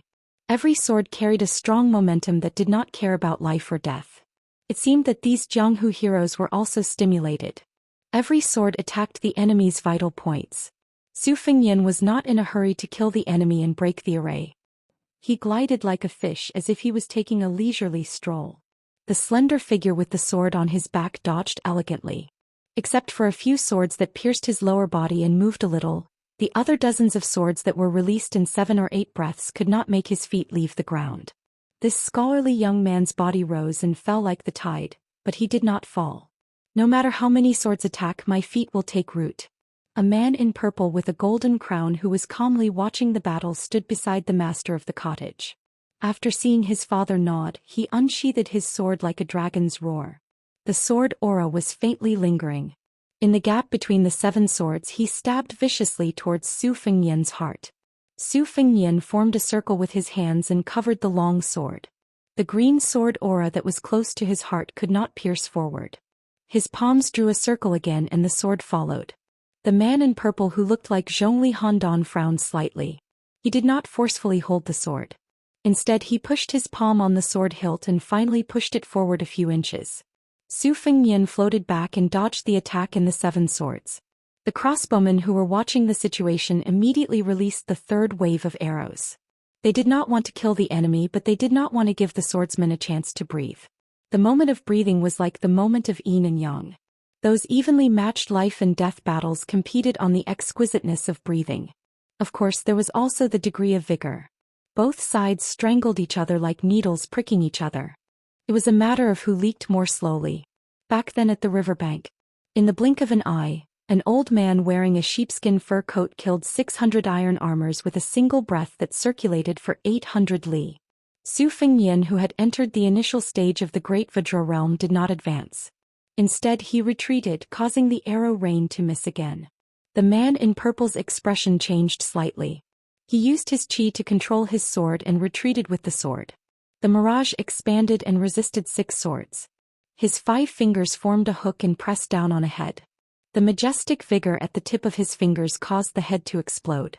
His hands rolled up his sleeves and tied his hair. The remaining 6 swords completely lost their aim. After a series of messy collisions, they no longer had their original order. Su Fengnian used the half-baked Hujia's 18 slaps that he stole. In the blink of an eye, he killed 6 swordsmen who died with their eyes wide open. Su Fengnian, who was standing among the corpses, raised Kunlun with both hands. He closed his eyes and said softly, "Old man Li, why don't you open your eyes and watch me kill a few people in one breath?" Chapter 529. 6 corpses that had been slapped to death by Hu Xiao lay on the jade square with the scholar in the center. Blood flowed everywhere. After this battle, the archers were all stunned and forgot to shoot the next wave of arrows. The long-bearded hut owner shouted angrily, "Disciples of the Xin family, go first." 2 encirclements were formed in an instant. The small circle was made up of more than 20 members of the Xin family, mixed with the men of sacrifice cultivated by the cottage. The outer circle was made up of more than 40 guests of the Chang'e Peak. As the battle became more and more intense, more than 30 people rushed into the white jade square. The small circle suddenly shrank. More than 20 swords and knives combined. Su Fengnian's left foot moved about an inch, his hands raised to break the river and shake the Kunlun mountains. Together with the knot of black hair that the blind Guqin player had learned by imitating Hu Zhao's rhythm, he had the demeanor of a great grandmaster. His body swayed and his chi flowed east like a long river. The disciples of the Xin family had been practicing martial arts since they were young. They were blessed by nature when it came to training their bodies. They also had superior secret manuals and masters to guide them. The 20 swords and knives attacked in a strict manner. Although they were defeated by the mighty chi, the small circle recovered and spread. Only a few people's swords and knives left their hands and were destroyed. Most people were safe and sound. The few who lost their weapons almost simultaneously caught the upper-class swords and knives thrown by the people in the big circle behind them. The circle shrank and stretched, showing the power of the Xin family cottage. West Shu had the largest dragon wall in the world. It was even bigger than the current 9-dragon wall in the Liang Imperial City. When Li Chungang used 3,000 streaks of sword chi to roll across it, it was called the opening Shu style. Su Fengnian, who had fought against more than 60 martial artists alone, silently said, "Sword, rise." Su Fengnian used Wudong Wang Zhongluo's one-finger Kanglan style to start. The spring and autumn sword on his back was unsheathed. The sword chi covered the entire Chang'e Peak. Spring and autumn flashed by. Su Fengnian stomped his feet fiercely, creating 2 pits on the jade floor. Between heaven and earth, there was a stream of splendor like a flowing comet. Compared to the somewhat crude swallow circling flying sword of the past, it truly surpassed the realm by too many levels. It was already close to the level of the Wu family's sword mound. At the Battle of the Reed Marsh, when Zhao Luding faced Li Chunggang's 2-sleeved green snake, he did not panic in the face of danger. He borrowed the second most famous sword of the age, the Su of Gozhouzian, from the hands of the sword attendant. This was drawing chi to control the sword. Su Fengnian, in an extremely rude and unreasonable manner, continued to slap randomly. This was a summary of the main points. On the other hand, the spring and autumn sword chi rolled out like a huge net. Wherever the sword chi reached, not only did it engulf the 20 people in the small circle, it also engulfed the 40 people in the big circle. The sword pierced through his neck, his chest, and his leg. The sword came and went, and the chi was endless. The father and son of the Xin family were 2 of the 3 master realm cultivators on Chang'e Peak. The father and son had reached rank 2 one after another, which was a fantastic story in the underworld of the Orange State. It could be said that a tiger father would not have a dog son. The reason why Xinji had high hopes for his illegitimate son Zhongli Handan was because he was waiting for the day when 3 master realm cultivators appeared in Chang'e Peak. This would undoubtedly help the cottage close the gap between them and the top 10 sections. The younger generation of the Xin family had many talented martial arts geniuses. As long as they did their best to raise a rank 1 expert within 30 years, the Xin family would be qualified to enter the eyes of the Northern Mang imperial court and would be supported by large amounts of people, money, and resources. The rich would get richer. This was the underworld of the northern Mang. Not only did the imperial court allow the small sects to eat shrimps, they would also take the initiative to help the big sects to eat the small ones. If they did not move forward, they would fall behind. In Dunhuang City, which was 600 miles away, the city lord was like a king who had established his own sect. He was called the Second King by Little Emperor Wu. He had long wanted to devour the Shin family cottage. If it were not for the fact that the Changle Peak and the royal family had built up a huge amount of incense, which allowed several military towns to stand between them and were willing to stop the Dunhuang city forces from invading the south, the cottage would have been devoured long ago. Living in peace, one would not think about danger. The 40 or so sects within 300 miles of Dunhuang City were examples. The death of one person in the cottage meant that there would be more danger. How could Xianxia not be worried? The purple-robed swordsman from the eldest branch of the cottage squinted his eyes and said gloomily, "If we don't get rid of this person, how can the cottage stand in Mount Lioi? Should I ask Grandpa to come out?" The cottage master shook his head and seemed to ask himself, "Isn't the price too high?" The middle-aged man retorted in a low voice, "Are we going to let this person kill everyone in the square?" The long-bearded cottage master squinted his eyes and said, "No hurry. Wait until he stops breathing, then you can test him again." The next cottage master, who was more elegant than Zhongli Handan, said angrily, "If we still can't take him down, what should we do? If we lose face, we will be hurt. Those bastards in Dunhuang City love to take advantage of every opportunity. Won't the cottage be in danger? If the cottage is destroyed, how can the descendants of the Shin family live a peaceful life? We can't learn from those filthy village leaders and take the Dunhuang City lord as our godmother and be her slave, right? The messenger from Dunhuang City on the mountain has a seductive face and a plump body. She's like a concubine in the palace. However, her heart is vicious and her tone is lawless. She just came and already said that she wants the entire Shin family of the cottage to be the fake sons of Dunhuang City. How can I tolerate that?" Xianxia frowned and said, "Don't try to goad me. Nobody knows my son better than his father. Do you really think that I'm old and dim-witted for all the tricks you've done in secret all these years? You blame me for not being willing to rely on Murong Baoding and not paving the way for you in the military world. So, you secretly made friends with the henchmen who hold the decree. Xianxia, do you still think that I am your father?" Xianxia's face was distorted and he sneered, "My mother was strangled to death by Zhongli Handan's illegitimate son with a piece of white silk. However, you don't even allow me to take revenge. What kind of father are you?" The old man held the iron crutch tightly. He was angry at first and then sad. His eyes were lonely. He suppressed his anger and sighed, "Now that Handan is dead, you and I should be united." Looking at the sword in the square, the owner of the cottage felt that he was old. A scholar who had become a crown could ride a sword, which was hard to find for ordinary swordsmen. The old man said slowly, "Murong Baoding is a man of great talent and bold vision, but he has a disloyal heart. Even if he can fight against Her Majesty, who is from the same clan as him, can he fight against Tuoba Bodhisattva, who has military power? Can he defeat the other 7 people who will sit on the mountain and watch the tigers fight? If I kneel down and show my goodwill to Dunhuang City, even if the Shin family is struggling at death's door, it is better than being executed one day." Xianxia said coldly, "Let's talk about the future. Right now we still have to rely on people." The old owner smiled bitterly and said nothing. In the square, the spring and autumn sword had broken through 2 layers of the circle. More than half of the people were dead or injured. Chapter 530. The sword returned to its scabbard. The purple-clothed Xianxia swept into the arena and fought a thrilling battle with this elegant swordsman. His figure was nimble and his purple sleeves fluttered. It was a very beautiful sight. The battlefield continued to shift. Xianxia was punched in the chest by the hut master Xianxia, who was 20 steps behind him. The latter's expression changed slightly. He lifted his walking stick and rushed forward, supporting this eldest son of the hut master.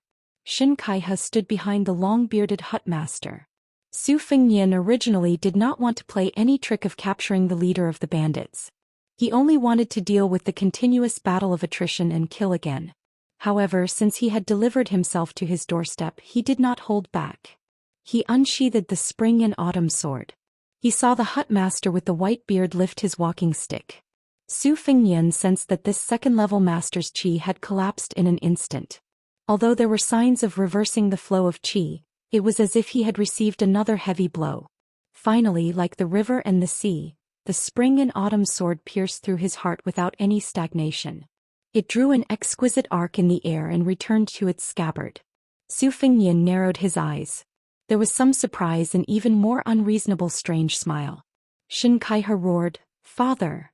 and hugged the dying old man who had been pierced by the sword. He carefully sat down and lowered his head with tears in his eyes. His gaze was unusually cold. The hut master Shinji, who was about to meet the enemy, had been attacked twice in the back by the qi of the sword at close range.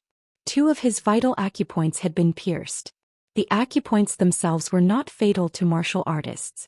However, the Xin family's unique inner strength cultivation method was very particular about stopping and then stopping again in the circulation of qi.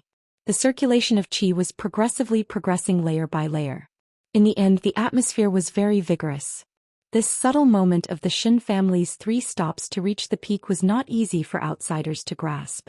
However, Xianxia was very familiar with it. The 2 stabs had caused Shinji's inner strength to lose its foundation.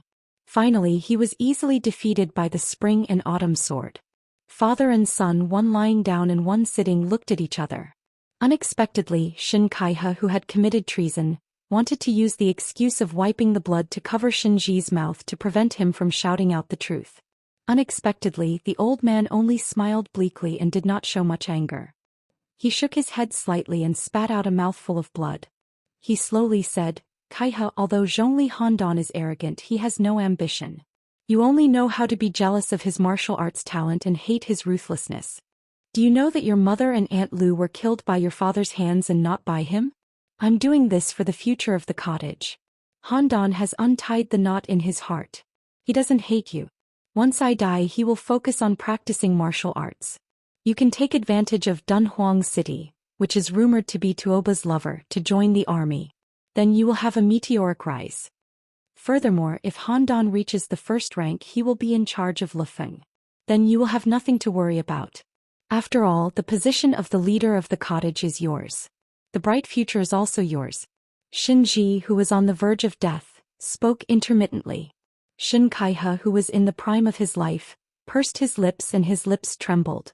Shinji, who was like a tiger that did not eat its cubs, grabbed his son's wrist and said with a hoarse voice, "Kaiha, don't get involved in the mud of the Murong family. Compared to the huge forces like Dunhuang City, the Xin family can't afford to play with a palace coup. Remember, there is a Zhuang spy hidden in the cottage. I purposely formed a connection with Dunhuang City to cover up your relationship with Murong Baoding. You have to be careful." Shinji's last words before he died were, "Don't feel guilty, Kaiha. You are someone who can achieve great things. As your father, I will take it as one of your achievements. In the future, you will bring glory to our family and have more children." Xianxia finally had a few drops of sincere tears. However, there was still no remorse in his eyes. Su Fengnian, who had watched a great show, knew that there was no need to fight today. The purple-robed man's actions seemed absurd and cold-blooded. He knew that he could not kill Su Fengnian in a short period of time, but he also revealed the truth of killing his father. It was obvious that he was giving Su Fengnian a name. Not to mention being an enemy, he could even become a secret guest. Su Fengnian suddenly raised his head and glanced over. A silk-robed man jumped gracefully on the roof of a tall building. He flew like a swan goose from a raised eave. After grabbing something, he fell rapidly and disappeared in an instant. Su Fengnian retracted his gaze and asked, "What do you mean?" Xianxia, who was sitting on the ground, looked as if he was an irreconcilable enemy. He gritted his teeth and said, "I, Xianxia, will personally find you after my father's death." Su Fengnian smiled and said, "I am Song Rong from the Chess and Sword Music School." Under everyone's gaze, he turned around and left the square. When he went down the mountain, only Han Feng and Zhang Xiuqing were left dumbfounded. The 3 horses traveled together under the moonlight and passed the towering archway made of Phoebe Jinan wood. Han Feng was frightened. She gathered her courage and asked, "Sir, are you from the Chess and Sword Music School?" Su Fengnian smiled and said, "Obviously it is even more fake than the name Su Lang that I told you. It is just a name I made up casually. Do you really believe it?" Zhang Xiuqing smiled knowingly. Su Fengnian looked back at the night view of the mansion with lanterns hanging high and said softly, I know you are from the Han family. If you don't want to die in the revenge of the cottage, bring a few trustworthy brothers and return to Jizhou tonight. Han Feng said bitterly, Sir, who are you? Su Fengnian said irresponsibly, You will know in the future. Anyway, if you still want to help the Han family and turn the legend of the courteous minister written by the historian of the Liang dynasty into legend of the loyal minister, then go to Jizhou. Besides, you have no choice. If you want to live, you can only escape to the south. Han Feng said stubbornly, What if I don't want to listen to orders? Su Fengnian sneered and said, Then die. Han Feng's expression was solemn and she said calmly, When have the men of the Han family ever feared death? Su Fengnian smiled and said, Of course I am not afraid of death. Back then in the capital of Ji province, a few hundred members of the Han family were strung together like grasshoppers. When they arrived at the entrance of the city, they raised their hands and chopped down with their knives. I heard that the butcher's knives even left a gash in their heads. I don't know how you became a cowardly fish that escaped the net, but I won't look into it. I will only negotiate with you. You go to Ji province and use the Han family's banner to secretly recruit 1,000 elite soldiers. As for where you hide, it is up to you. If you want gold, I will give you gold. If you want silver, I will give you silver. I can even provide war horses and weapons. After that, let's see if God will let the Han family wash away this injustice. As for who I am, Zhang Xiuqing squeezed the horse's belly and took the lead to run a few hundred steps forward. After the 3 horses ran side by side again, Zhang Xiuqing saw that Han Feng's face was still in shock. It was obvious that the answer must be very shocking. Su Fengnian asked, Other than you, Han Feng, are there any other direct descendants of the Han family? Han Feng shook her head and said, No. Su Fengnian sneered and said, Fortunately, otherwise I would have killed them for you. Han Feng was slightly angry but she suppressed it. Zhang Xiuqing's eyes were shining. The reason why he did not abandon Han Feng after the decline of the Zhongyi camp was because he, Zhang Xiuqing, no longer hoped for the day to come. When he interacted with Han Feng, he was more of a friend and confidant. Unknowingly, there was no master-servant relationship between them because Zhang Xiuqing knew that Han Feng controlled people too rigidly. She did not know how to reward and punish. To put it bluntly, she was soft-hearted. She was definitely not a wise ruler who could conquer the world. Zhang Xiuqing did not mind being someone's dog as long as that person showed enough shrewdness and skill. Su Fengnian put his hands in his sleeves. Thinking of the warmth of the past, the corner of his mouth raised slightly and his eyes were gentle. I can't believe I met you in Juzhou. Chapter 531. Su Fengnian asked Han Feng and Zhang Xiuqing, the 2 smart people, to go to Zhongyi village to pack their luggage. He went down the mountain alone and came to the wine shop. He saw Qing Junyang lying there sleeping soundly. If she was seen by the skinny monkey who was as impatient as a monkey, wouldn't he drag her into the depths of the forest or the fields and ride her like a mare? After Su Fengnian sat down, he reached out and patted her cheek, which made her shiver. The woman, who had been through a lot, subconsciously wiped the corner of her mouth, afraid that she would forget herself. Most women were like this. They loved beauty, cherished reputation, were afraid of pain, and were even more afraid of death. Of course, there were exceptions. Su Fengnian had seen too many women who were not inferior to men. He did not dare to underestimate them. Moreover, for women who were more beautiful than 70 yuan, he did not mind if they were older. As long as they were not life and death enemies, he would be kind to them. Qing Junyang was in a daze. She hugged her collar tightly and did not notice anything strange. She was relieved. This expression hurt Su Fengnian. Qing Junyang was experienced and was familiar with the relationship between men and women. She saw the young man's helplessness from the corner of her eye and smiled. Little bastard, you don't even dare to knock on my door. I'll piss you off. Su Fengnian said straightforwardly. Zhongyi village angered the devils of Shinmen's thatched hut. Han Feng and Zhang Xiuqing will take you south to Jizhou to escape. I think the days will be bumpy, but it should be better than being a fish on the chopping block. You will live a more comfortable life there. However, it is up to you whether you want to go to Jizhou or not. I won't force you. I'll tell you in advance that Zhongli Handan of Changle Peak Cottage is dead. You have no one to rely on. Qing Junyang was stunned. She mumbled to herself, Dead? Finally dead? Su Fengnian nodded and said, He can't be more dead. I'm not lying to you. Qing Junyang lay on the table and stared blankly. Her breasts were out to scare people again? Was he not afraid of crushing the table? Su Fengnian looked at her openly and asked with a smile, "Do you know how to ride a horse?" Qing Junyang winked and said, "I can even make human meat buns. How can I not know how to ride a horse?" Su Fengnian's eyes looked strange. He nodded and said, "You know how to ride a horse." Qing Junyang's charming eyes were like silk. Under the table she gently stepped on the foot of this sword-bearing wanderer and softly said, "Isn't that so? If you don't believe me." Su Fengnian shook his head. "I'm not a casual man." Qing Junyang stopped teasing him. She lowered her eyelids and said softly, "I'm a casual woman, right?" She did not even question at the end of the sentence. "And he?" "Of course." Of Lady Enon laughed. Junyang he. Was that? Qing Junyang did not seem to take it seriously. She said with a worried face, "What can I do in Jizhou?" Su Fengnian stroked the empty wine jar with 2 fingers and said softly, "Continue to be the lady boss of a wine shop. Remember to sell good wine. Don't open a black shop and make human meat buns." The sound of horse hooves was heard. Han Feng and Zhang Xiuqing brought less than 20 riders down the mountain. They got off their horses and came to the table respectfully. Qing Junyang looked at the 2 leaders who were like mice that saw a cat. He was confused. Su Fengnian counted the number of people and laughed.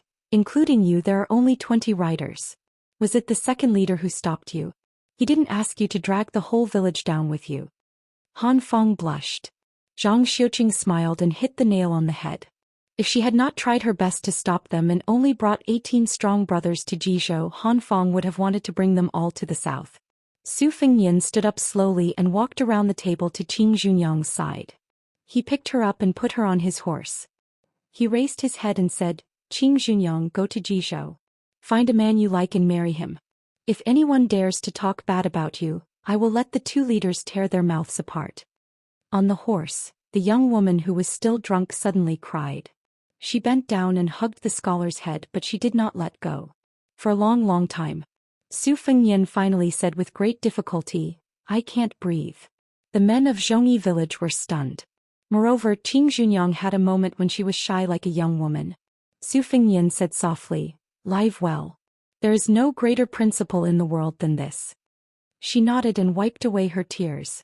The 21 riders gradually moved away. Su Fengnian waved his hand and touched his head.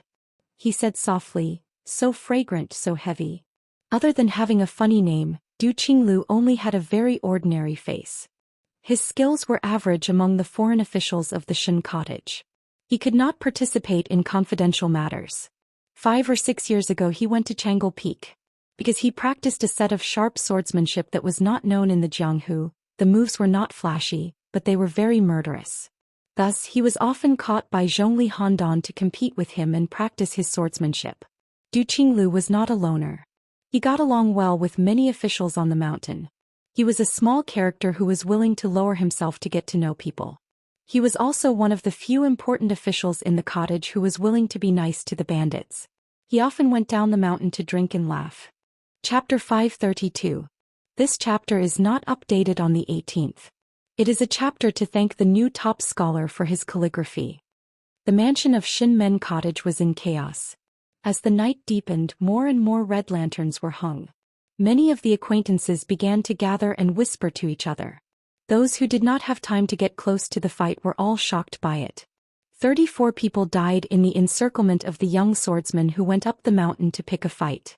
Even the head of the cottage, Shinji, was stabbed in the heart. Because of the rolling sword, Shinji, who had been in the second rank for many years, was careless and died, which did not cause too much speculation. After cleaning up the mess, Shin Kaiha in purple went to the back of the mountain and knocked on a wooden door. He told a white-haired old man about the situation at the top of the mountain. The old man did not say a word. In the end, he stared at his grandson's eyes. Shin Kaiha sat upright and did not move, especially with a straight back. The old man in Chang'an Peak was like a retired emperor who retired after abdicating. He finally spoke in a plain tone, "Bury your father early to avoid leaving a topic for gossip." Shin Kaiha knelt down and cried bitterly, "I am unfilial." Now that his grandson was no longer observing his expression, the old man slowly showed his weariness. just like a piece of rice paper that had been laid out for many years. But after a drop of thick ink had been dripped into it, he would eat the ink later. He no longer mentioned this matter and asked, "How is that woman from Dunhuang?" Xianxia choked and said, "I don't know if she took advantage of the chaos to go down the mountain or to loot a burning house." The old man said in a low voice, "You gradually alienated yourself from the governor of Orange State. You can't expose yourself and make him hate you. But I will draw a bottom line for you on behalf of your father. If you dare to cross the line and insist on using the lives of the Shen family as a bargaining chip for your future, since I already have several great-grandsons, Shinji and Zhongli Handan are dead, I don't mind losing one of you. If I can't help you up, why should I help you?" Xianxia, who kept his head down, said, "I know the severity of the matter." The head of the cottage closed his eyes and concentrated. Xianxia waited for a moment before he got up and bowed to leave. It was destined that the mountain would be covered in mourning clothes at dawn. The mountain wind was bleak. The old man opened his eyes and looked at the door. "Since you're passing by, why don't you come in for a chat?" The voluptuous woman in embroidered clothes smiled sweetly, pushed open the door, entered and sat down directly. The old man with a serious expression sized her up and asked, "Miss, are you in the embroidered musk deer that entered the rankings with that blind zither player Shuesong?" The woman touched her blood-red lips with her finger and smiled. "I'm only at the bottom. It's not worth mentioning." This old man shook his head and said, "Because there are 2 people in the second place, making a total of 11 people on the list. The first place and the little girl called Jia are just a little more famous, but they don't live up to their names." In this old man's opinion, in terms of killing techniques, Shuesongguan is good at Xianxia killing Vidra, so he should be ranked first. Miss Jean Musk might not be in the top 3, but at the very least she should be in the top 5. The beautiful young woman pretended to hold her chest and laughed while covering her heart. "Xin Shuihu, everyone in the Orange Prefecture says that you have high standards. How is it that your flattery skills are better than your skills? You really have hidden your strength well." The old man, who was being sarcastically, laughed it off and changed the topic. He sighed and said, "My family's dirty linen is made public. Miss Jean Musk, please don't laugh at me." The woman raised her eyebrows and asked, "Dirty linen? Is it as ugly as me?" The old man laughed and said, "Miss Jean Musk, you really like to joke. This old man has lived for more than 80 years, but I've never seen a woman as beautiful as you." She asked seriously, "I killed an ignorant cottage employee called Du Qinglu, who was a spy on Murong Baoding's side. Will you punish me?" Xin Shuihu thought for a while and shook his head. "This old man is not qualified to punish you. Not to mention the second king in Dunhuang City and the small cottage, even you can come and go as you please. However, the imperial edict will definitely be investigated. Can the cottage say that it was Dunhuang City who killed you? Miss Jean Musk, you also know that the cottage is not Dunhuang City. We can't withstand the imperial edict from Murong Baoding." The woman twitched the corner of her mouth and said, "Okay." Xin Shuihu bowed and said, "I'll have to rely on Dunhuang City in the future." She nodded. Su Fingyan came to Mount Liui all by himself and left all by himself. He found a pot of wine at Qing Junyang's wine shop and carried his bookcase on his back. Wearing a black robe and a white undershirt, he drank as he walked. Su Fingyan felt that he finally had a Motherf * king heroic demeanor. Why did he go up the mountain to kill people? Su Fingyan walked on the muddy road that was full of potholes due to the horse's hooves. He thought for a while. Qing Junyang's words were so good. In Su Fingyan's opinion, he took the initiative to jump into the Jianghu. Whether it was dog paddling or backstroke, he could only rely on his own abilities. For example, the Fish Dragon Gang and Lu Narong had to be responsible for their own lives. Other people practiced martial arts and ran to help the weak after reaching a certain level. Su Fingyan was in Beimang and was in a precarious situation. He did not want to join in the fun. Since he was determined to seek fame and fortune in the Jianghu, he could not blame others if he was killed by the waves. Chapter 533. The girl's eyes and brows were full of charm. She only pretended to be delicate and timid, not in a hurry to jump into the scholar's arms. Is this path-cutting bandit the king of the mountain? Wrong, this one is only a small bandit snatching a girl for the king of the mountain to be his wife. Once this merit is accomplished, I can go from a small bandit to a big bandit. Then haven't you even hugged the bandit's wife? Moreover, this is the wilderness. Even if you do something to this little girl, heaven and earth won't respond. That's true. But if you become the bandit's wife and tell the Mountain King, won't my head be chopped off? Little girl, don't talk nonsense and disturb my mind. Although I'm a nameless nobody right now, I have the ambition to be the king of the mountain. Even if you're a fickle woman and are willing to sleep with me under the canopy of heaven and earth, I will definitely not do it. Bah, you dare to tease me. If my young master hears this, he will chop you to death. Who is your young master? Is he as skilled as me in both sword and saber arts? Moreover, your young master is definitely not as elegant as me. Little bandit, you are just a frog in a well. How would you know my young master's good points? I am not a frog in a well. I am a toad blocking the road.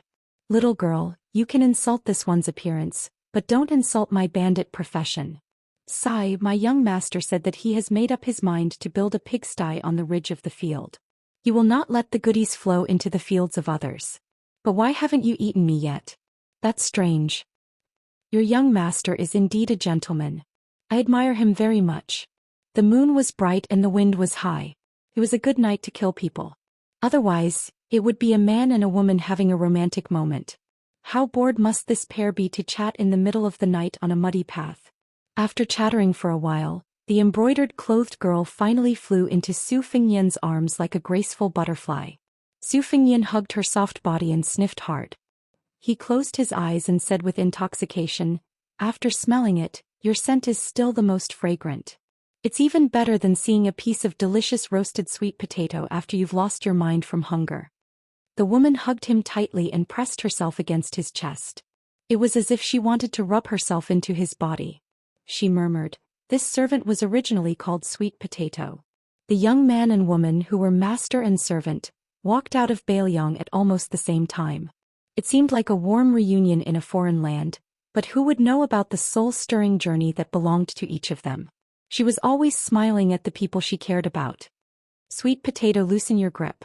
You're choking me." "Young master, you are now an expert, an expert, an expert. Then you should loosen your grip. It's inappropriate to keep hugging her like this. Oh, young master, you have an extra sword. Show it to this servant? If you need to clean the sword, just leave it to this servant. You're asking for a beating. Don't play any tricks. Let go of me." "Young master, the last time you returned from your travels in Wutongan, you said that there was a powerful swordsman who killed a beauty with a single sword. Was it this sword? Can't you have some rules?" Su Fingyan didn't know whether to laugh or cry. He slapped her buttocks and used a little force to break free from the beauty's embrace. He glared at her and saw that her face was strangely red, as if she had taken an aphrodisiac. The two of them looked at each other. Su Fingyan pinched her nose and said with a smile, "Why are you here? What are you doing in Shinmen Cottage?" It was Wutongan's first-class servant, Sweet Potato. Her eyes were filled with hidden bitterness. She enunciated each word clearly and said, "I missed you, young master." Su Fingyan pretended that he was going to hit her. Sweet Potato leaned over and looked like she was going to let him do whatever he wanted. Su Fingyan frowned. Sweet Potato smiled and whistled. A horse galloped over and she took the reins. She said seriously, "I left Baelyong a few days later than you, young master. There was a plot in Dunhuang City by the prince's mansion which involved the cottage. My original intention was to knock some sense into Xianxia, who was secretly close to Murong Baoding, the head of Orange Province. I didn't expect young master to be so powerful that you killed the cottage and even killed Xianxia. Coincidentally, I pulled out one of Zhou Yan's spies. After that, I used a trick and told the previous cottage master Shen Shuihu that I was Murong Baoding's spy. I promised him that Dunhuang City would be the scapegoat. I bet that he wouldn't dare to take the initiative to mention this to Murong Baoding. During this period of time, I imitated the handwriting of the catcher and delivered some authentic secret letters. I won't be exposed for the time being. At least when your highness leaves Jinxi province, the butterfly catchers 300 miles away will only notice. If we are lucky, your highness may not have revealed any clues to those people when you return to Baelyong." Su Fingyan mounted the horse and bent down to pull Sweet Potato up. He hugged her slender waist and rested his head on the servant's round shoulder. He frowned and said, "What if it's exposed?" She calmly said, "There's no harm in that. Just let Sweet Potato follow the vine to find the melon, and kill more than a dozen catchers in one go to catch the butterfly lady." This will throw them into confusion, and I guarantee that they won't be able to track down your highness' whereabouts. They'll only be led by the nose by this servant." Su Fengnian was silent. Even the king of Bailiang, Su Xiao, praised her for having a clever heart. Sweet Potato said softly, "Young master, Sweet Potato is a death warrior. If I don't die, what am I living for? Isn't it to help master kill people?" Su Fengnian gently bit her earlobe and ordered, "You're not allowed to say that. You're not allowed to do that." Her body trembled and she leaned back. Su Fengnian, who could be said to be calm, asked, "All these years, you've been leaving the prince's mansion every now and then. Have you been running to Beimeng's Dunhuang city?" Sweet Potato obediently and meekly acknowledged. There were many servant girls in Wutongan, each with their own merits. They were all outstanding young women. Not to mention Spear Fairy Wang Xiu's daughter, Bluebird, Green Ant was a small national champion on the chess scale. She only lost to her second sister, Su Weisheng. Su Fengnian had been defeated by him for many years. He was good at the quatrains and had a strong poetic style. The maidservant, who had been renamed Cucumber, had outstanding attainments in music. She was also an expert in cooking, and the pastries she made were comparable to those made by the chefs in the imperial palace. Only the northern Liang prince's mansion was wealthy enough to allow so many women to gather in one courtyard. Any one of them would be able to make the scholars of northern Liang go crazy. Sweet Potato was undoubtedly the most interesting one. Bluebird, who was also a servant girl, had a cold temperament and was difficult to get close to. Sweet Potato was much more gentle and charming. Everyone liked her from the bottom of their hearts. She always looked at the big picture and grasped people's hearts. The harmony in the courtyard could not go unnoticed. Su Xiao said that she could go to the palace and become an invincible concubine. It was not an exaggeration. Her charm was on her face, but she was cold to the bone. Su Fengnian had been close to her since they were young. They were probably both cold people. That was why they were so close. They were like hamsters in the winter. They could only snuggle up to each other for warmth. Su Fengnian curiously asked, "According to what you said, you have another identity in Dunhuang?" Sweet Potato put her hands on her waist and nodded. "Of course there will be. Dunhuang City has many different forces entangled with each other. It's very complicated." This servant entered early. At that time, Dunhuang City was short of manpower and was in turmoil. I took advantage of the situation. I know that there are no less than 8 big mountains. Among them, there are 3 factions that have been accumulated by the people of Dunhuang for 2 generations. They are like 3 legs of a tripod. It can be said that they spared no effort in scheming against each other. Young Master also knows that the northern barbarians are learning our dynasty's battle of wits. It is a bit nonsensical, but there are some battles of bravery that are very interesting. Other than the 2 factions supported by Murong Baoding and Jinxi Province, the Buke Tai, which is ranked 9th among the top 10 sects in Beimeng, has its foundation in Dunhuang. It is one of the city's elders. It does not participate in the struggle and has never done anything like pulling chestnuts out of the fire. The other 2 factions are the powers formed by the entanglement of wealthy merchants. They are particularly slippery in their conduct and cannot be underestimated. Su Fengnian sighed with emotion. "They really have a lot of methods," he said. Sweet Potato leaned against his chest and closed her bewitching limpid eyes. She said in a low voice, "Recently, I heard that there was a disciple of Chao Guanzi on the prairie who defeated Tuoba Chunsen's arrogance. I knew it was young master." Su Fengnian stroked her fine black hair and said with a laugh, "You and I are like frogs meeting frogs in boiling oil. We are brothers in distress." Sweet Potato said in a sweet voice, "I am a woman." Chapter 534. Su Fengnian did not respond. Thinking about the Zhongyi camp, he was touched. He smiled and said, "I've been staying at Mount Liui these past few days. I met a descendant of the Han family and encouraged him to go to Jizhou. Sweet Potato, if you have time, send a message back to Bailiang and ask my master to play Go. He's good at this." Sweet Potato nodded. "Hey, when we get to Dunhuang we'll do this. I guarantee that there won't be any mistakes."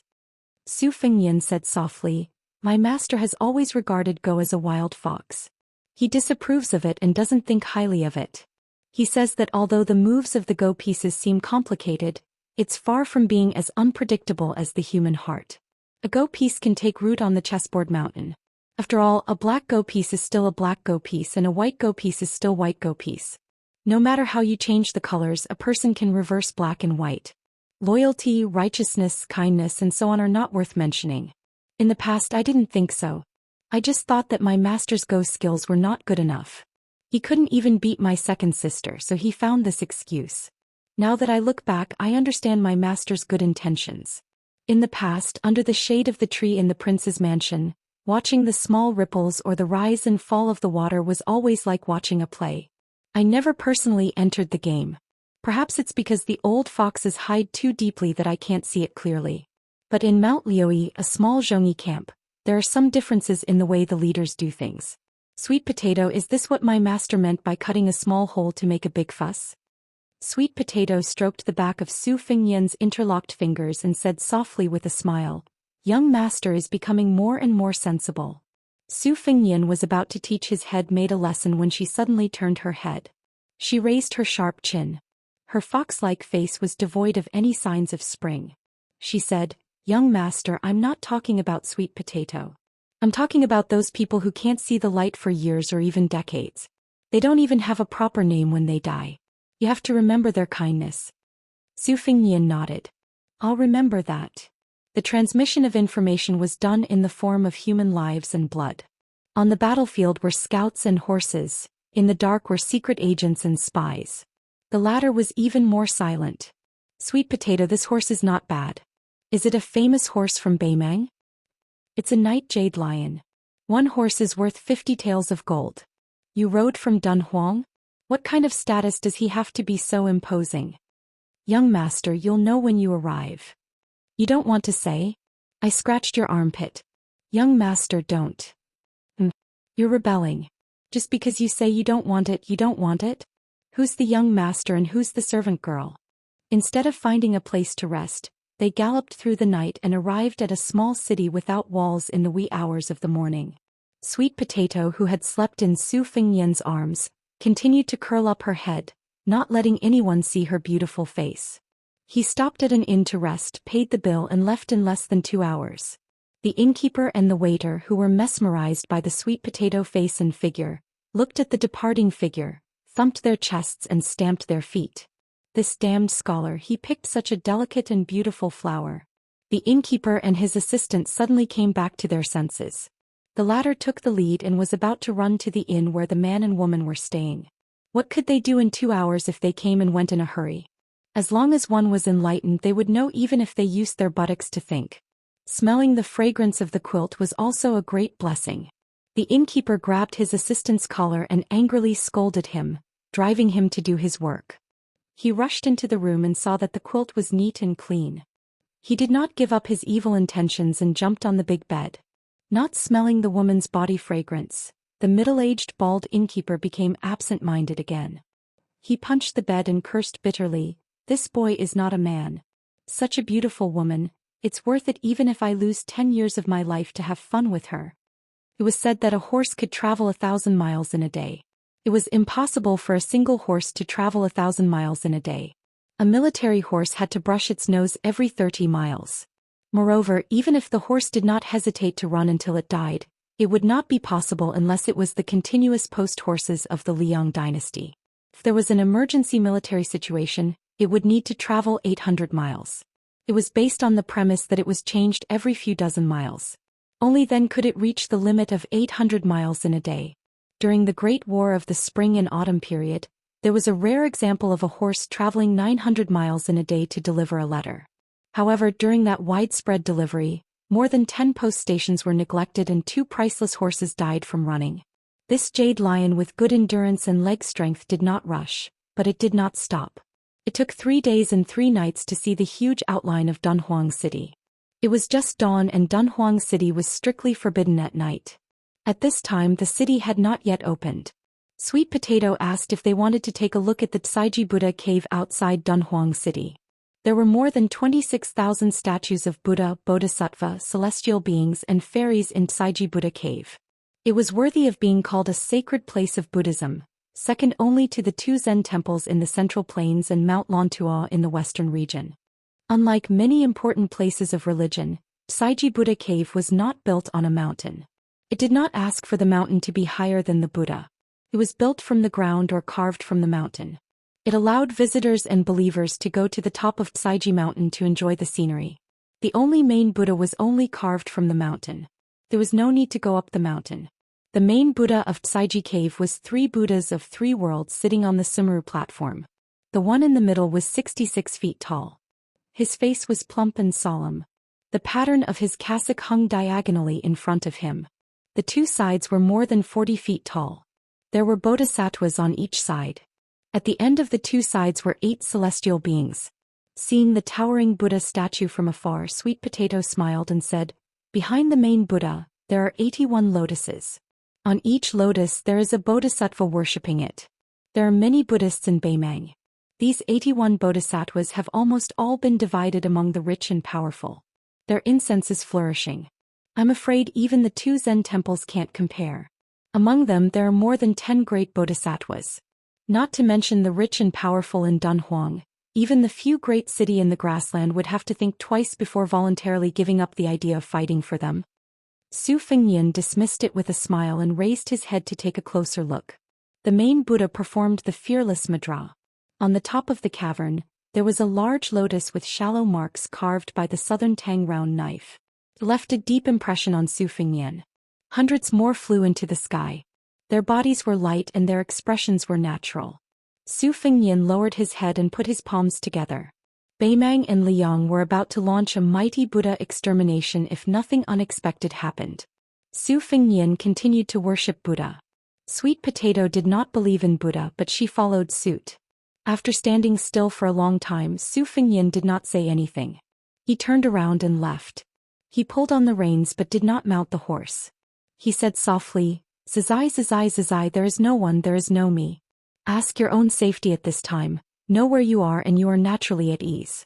Buddha Tathagata, there is a future, there is a future. Find out how this life came to be, come to see Tathagata." Sweet Potato smiled tenderly and said, "Young master, this couplet is very appropriate for the occasion." Su Fengnian turned his head and smiled. He sighed and said, "Isn't that so?"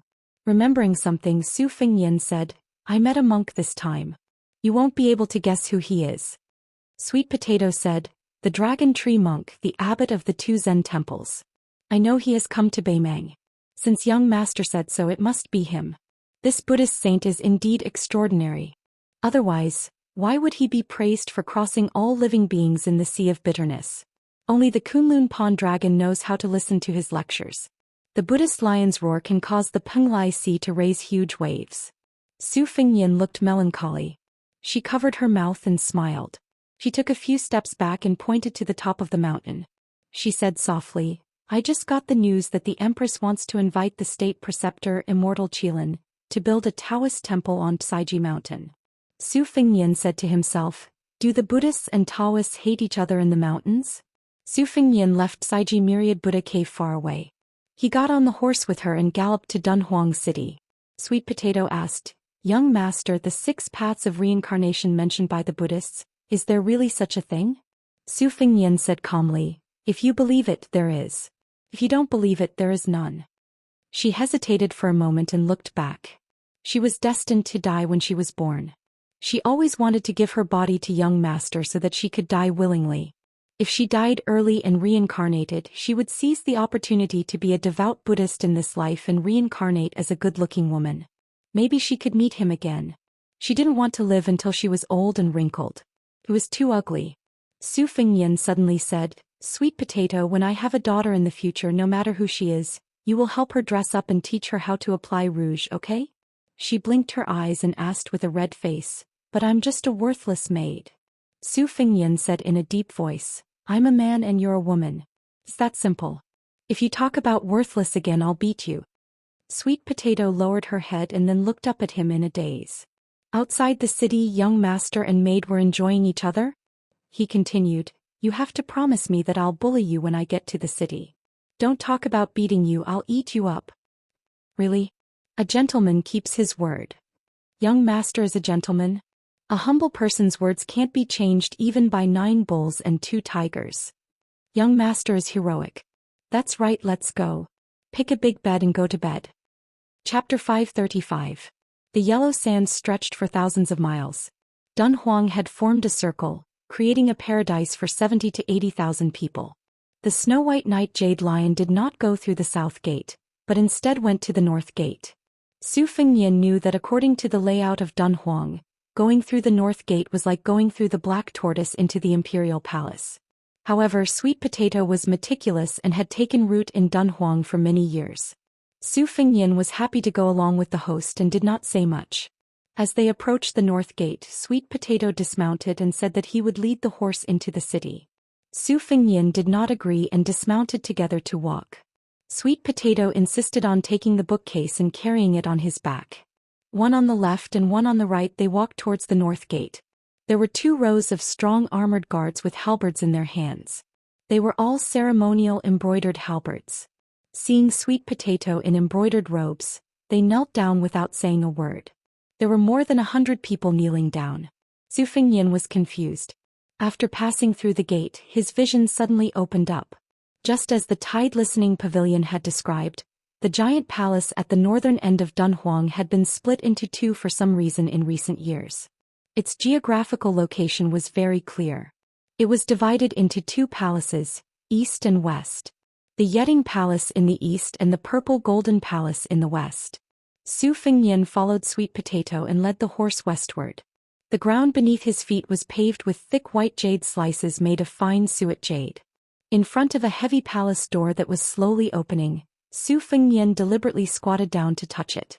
Behind the vermilion door, the pretty palace maids in wide-sleeved red and green gowns widened their eyes when they saw this scene. They seemed to be surprised that this young foreigner was so tacky and unworldly. Su Fengnian got up and could not help but ask softly, "Are you the Castellan's confidant or a small leader in the Purple Golden Palace?" Sweet Potato answered with a straight face, "Both." Su Fengnian did not say anything else. Dunhuang's power was complicated. These soldiers and palace maids were not very clean. The more they spoke, the more likely they would make mistakes. Passing through corridors and aisles, Sweet Potato gave the night jade lion to the palace maids to send to the stables. Next they arrived at the inner court palace. They stopped at a plaque hanging from Qing Li Zhai. Sweet Potato pushed the door open and chuckled, "Young master, are you not afraid that I will betray you and bring you into Dunhuang?" Su Fengnian dismissed it with a smile and walked into the room. He was stunned for a moment. It was actually the same layout as the Wutong Garden of the northern Liang Prince's mansion. There was a sense of familiarity with the elegant furnishings, porcelain bottles, incense burners, and the 4 treasures on the desk. Su Fengnian reached out to touch a large pouch filled with crystal balls and white chrysanthemums. His fingers then touched the large red sandalwood table with carved dragons. Sweet Potato seemed to have a great sense of accomplishment and satisfaction. She looked at Su Fengnian's side profile and whispered in a sweet voice, "Young master has returned home." Seeing her young master's puzzled face, Sweet Potato no longer kept Su Fengnian in suspense. She put down the bookcase and pulled Su Fengnian to the couch by the window to lie down. She spoke tirelessly, "The lord of the city is this servant's aunt." She sat on this position with the secret support of Bailiang Palace. This servant was originally sent to Wutong Garden with a status similar to that of a hostage. However, Wang Fei treated me like her own daughter and taught me martial arts. On the other hand, this servant was not very close to aunt. And also had a hard life. She was originally a concubine of the Beimeng Palace and was framed by Empress Murongshi. That was why she lost the battle for favor and lost the position of empress. However, the late Yelu Emperor had a secret posthumous edict that forbade Murongshi, who was the empress at that time, from killing aunt. He also asked aunt to ensure her safety for the rest of her life. Aunt's family declined and she only brought this servant with her to become homeless. Although her life was not in danger, she had experienced many hardships. At that time there were many rumors and slanders which were not all nonsense. Later on, when she met the great general and Wang Fei at the border, her luck changed. In addition, when Tuoba was young, he did receive aunt's favor. After he became the king of the northern courtyard who was in charge of half the country's military, he had a lot of protection for Dunhuang City. There were some things that went beyond the rules in the city, and the Beimeng Palace had no choice but to turn a blind eye to it. Sweet Potato sat cross-legged with Su Fengnian resting his head on her lap. She untied the hairband that tied his hair and combed his hair. Su Fengyan closed his eyes and asked, "Your aunt?" Sweet Potato said calmly, "A few years ago the great demon Luo Yang passed by Dunhuang City. Aunt fought with him and died after a year. At that time Luo Yang was going to enter the city and massacre the city. Aunt divided the giant Immortal Palace and gave the Yetting Palace to this demon as his temporary residence. She racked her brains to invite a peerless Buddha for Dunhuang City. Dunhuang City benefited from the disaster. Even the Beimang Empress stopped many of her infiltrations and even withdrew Zhou Xian's forces. Although Luo Yang was the Yetting Palace master in name, he did not show up in these years. After Aunt died, her funeral was kept a secret and I became the palace master of the Purple Gold Palace. Aunt left behind her last words. When Luo Yang moved into the Yetting Palace, it meant that she had a backer. Only then did I ascend the throne and announce her death." Su Fengyan frowned. During the trip to Beimang, the famous demon Luo Yang's reputation was like thunder to his ears. Su Fengyan opened his eyes and asked, "Who is this Luo Yang?" Sweet Potato shook his head and said, "No matter how the various powers of Northern Mang investigated, they couldn't find any traces of him. I heard from my aunt that this young man has the appearance of a woman. However, although his brows and eyes are somewhat charming, he has a valiant temperament. He's even better than the young Tuoba Bodhisattva. He likes to wear white clothes and doesn't use weapons."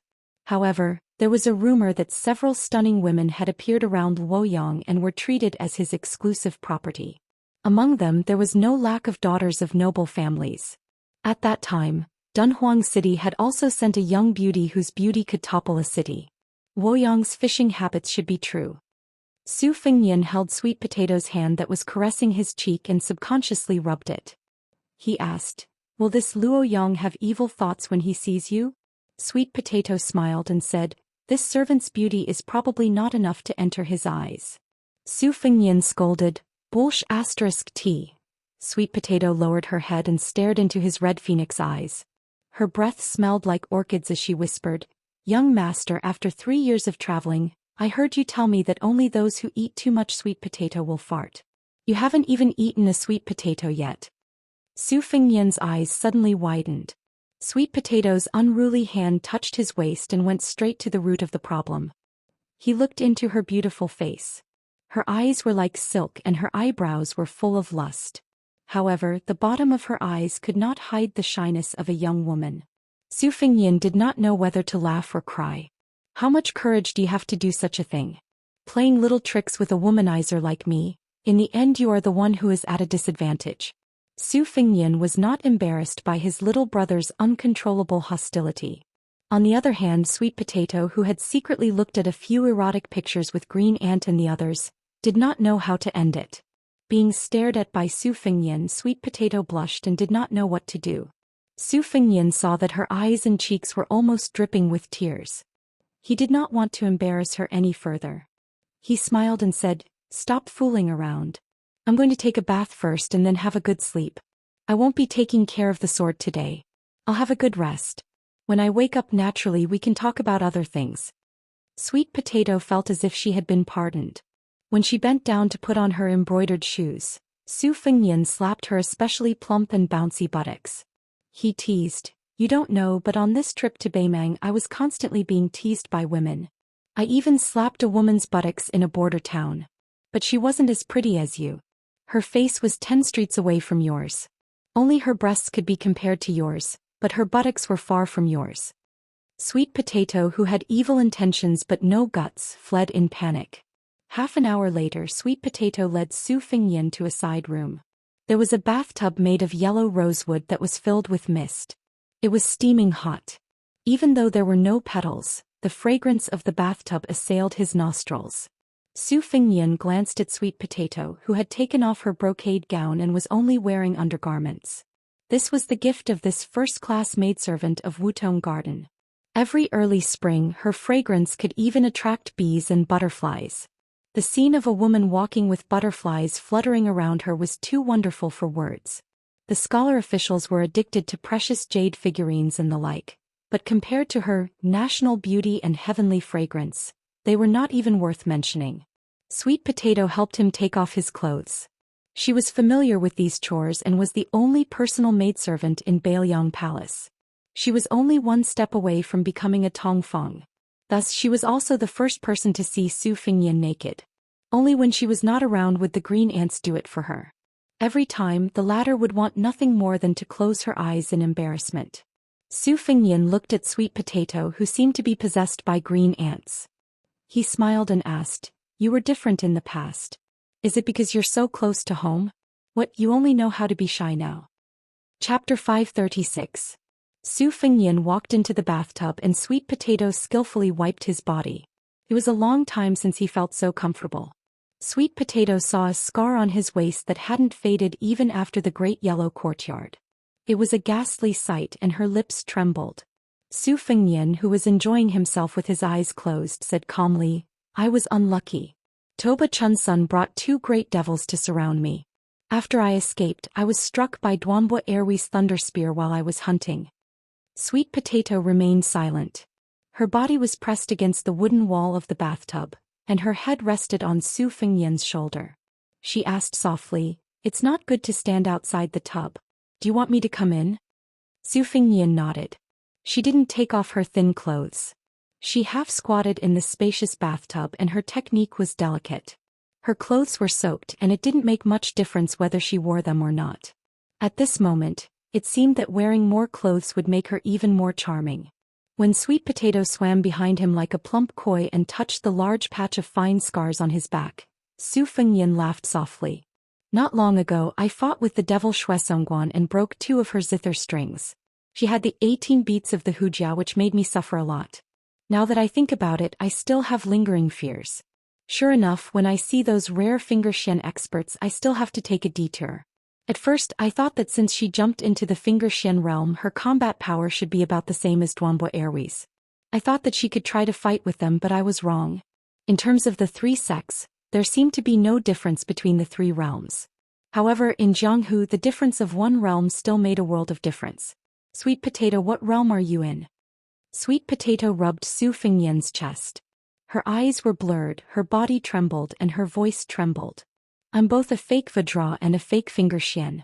It's enough to kill ordinary people." Su Fengyan smelled the natural fragrance of dragon saliva and ancient sandalwood. He said, "It's about time." Sweet Potato nodded and took the lead to get up and leave the bathtub. She carefully wiped her hands with a silk cloth, and then she picked up a pile of clean clothes.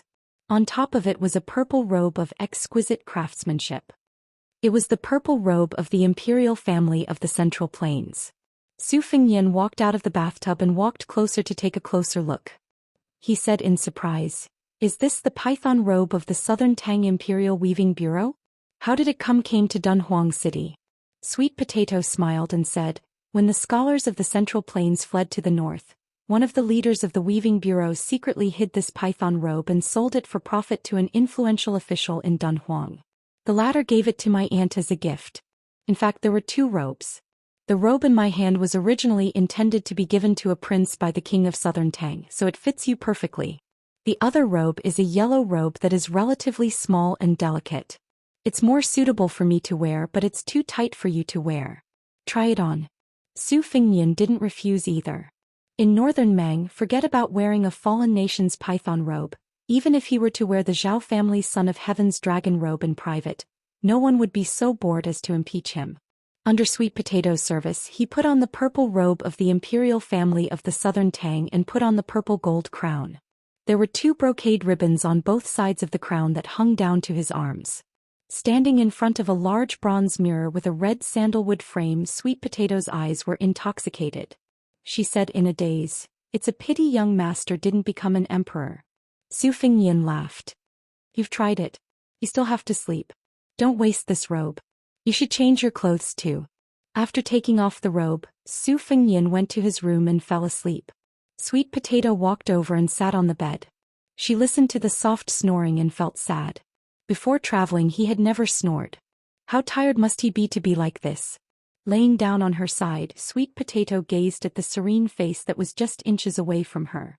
She whispered, "Gongzi, you're mine now. You're mine alone. I'm not greedy. Even if it's just for 1 day, it's fine."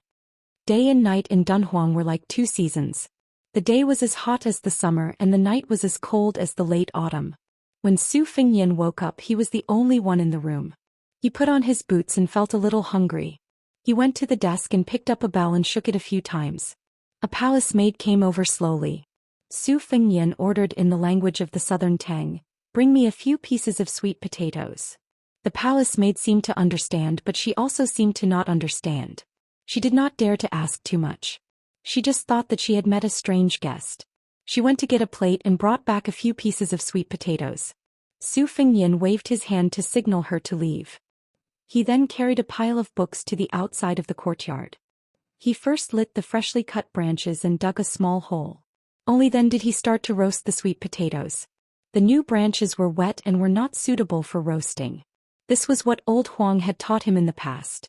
Su Fingyan sat on a small embroidered stool and nibbled on a red heart sweet potato. He turned his head and saw the woman who was about to cry. She could be considered the Empress of Dunhuang. He heard her sobbing, "Young master, is this what you meant by eating sweet potatoes? You didn't keep your word." Su Fingyan opened his mouth wide. He was speechless. Sweet Potato had obviously dressed up. He was charming. Now that she was weeping, she was even more attractive. Su Fingyan said helplessly, "What's the rush?" It said that only when one is full and warm can one have the strength to think about one's desires. "Can't I eat sweet potatoes before eating them? You're too unreasonable." Sweet Potato smiled through her tears. Su Fingyan carried a few pieces of sweet potatoes into the room and handed one to her. Sweet Potato shook her head. Su Fingyan said softly as he ate, "When I was traveling, every time I ate a roasted sweet potato, I would think that when I got home I would definitely change your name. Red musk, red musk, red musk, etc. How could it be more pleasing than sweet potatoes? Holding it to warm your hands, eating it to warm your stomach, and thinking about how it can also warm your heart, right?" Sweet Potato's face was red. A woman dressed up for her bosom friend. Previously she had spent a lot of time putting on makeup, but it was worth it. A woman undressed for her bosom friend. Previously when she wore beautiful and complicated clothes, she also liked it. Perhaps it was because they were too close and had been together for too long, but when Sweet Potato's clothes were taken off, Su Fingyan realized how good she was. It was beyond his imagination. Beneath him was a piece of mutton fat jade that emitted a sweet fragrance. A gentleman's virtue was like jade, and a woman's body was like jade. His fingers touched every inch of her body. Her body was sensitive and trembled incessantly.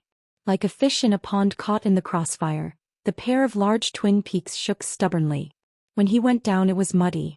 Sweet Potato held her face with both hands, not daring to look at others. She also tried to suppress the soft moans that overflowed from her throat and mouth. Su Fingyan leaned over and bit her earlobe, whispering, "Do you want to end the bitterness and enjoy the sweetness?" Sweet Potato pulled his head down and squeezed it between her breasts. Every moment of the night was worth 1,000 gold. It was a pleasure between a man and a woman. However, for a woman the first time was usually painful and unbearable. There was no physical pleasure to speak of. As for those who became more courageous the night they had their first taste, in Su Fingyan's opinion, they were either heroines or heroines. It was almost impossible. However, Sweet Potato, whose limbs were as taut as bowstrings, seemed to be at the peak of pleasure. The psychological pleasure clearly far overshadowed the pain. She no longer hid and stared hard at Su Fingyan, who was working on top of her. Her face was as red as a peach. Her legs and hands were wrapped around his slender body. Her fine black hair was scattered on the pillow, which set off her white and plump body. When Su Fingyan lay motionless on top of her, she licked his face with her nimble little tongue and asked provocatively, "Young master, are you okay? Don't ask such a question. Young master, whip this servant to your heart's content. Don't take pity on me. I'll definitely fulfill your wish." Every moment was worth 1,000 gold. By now he had probably spent a few thousand gold. After the second time he didn't feel tired. The woman under him was dripping with fragrant sweat, but there was still no sign of begging for mercy. Gradually they were getting better. "Young master, this is the third time. This servant is really going to die. Now you know what it means to be in a state of ecstasy hovering between life and death? Come on, turn over." The woman was weeping and complaining, her charming eyes like silk. "Young master, this position is embarrassing." There were no more words, only the sound of panting.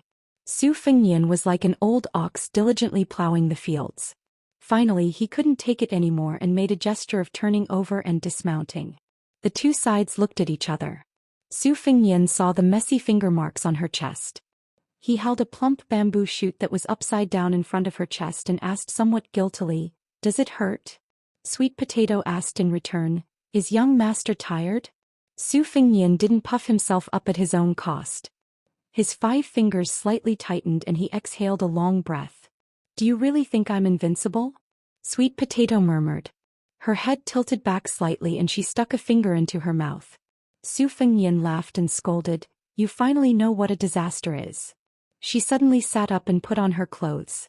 She said, "Young master, wait a moment." Su Fengnian didn't know what was going on. He could only turn around and lie down on his side. He watched as she opened a secret room, walked in and came out a moment later. Su Fengnian was dumbfounded. She put on a golden dragon robe. Under the golden robe was a scene of emptiness. Sweet Potato didn't walk to the big bed. Instead she walked to the small couch by the window. She put her hands on the couch and bent over to turn her head. Then she lifted her robe with one hand and smiled charmingly at young master. Su Fengnian muttered to himself, "Let me just die." Chapter 537.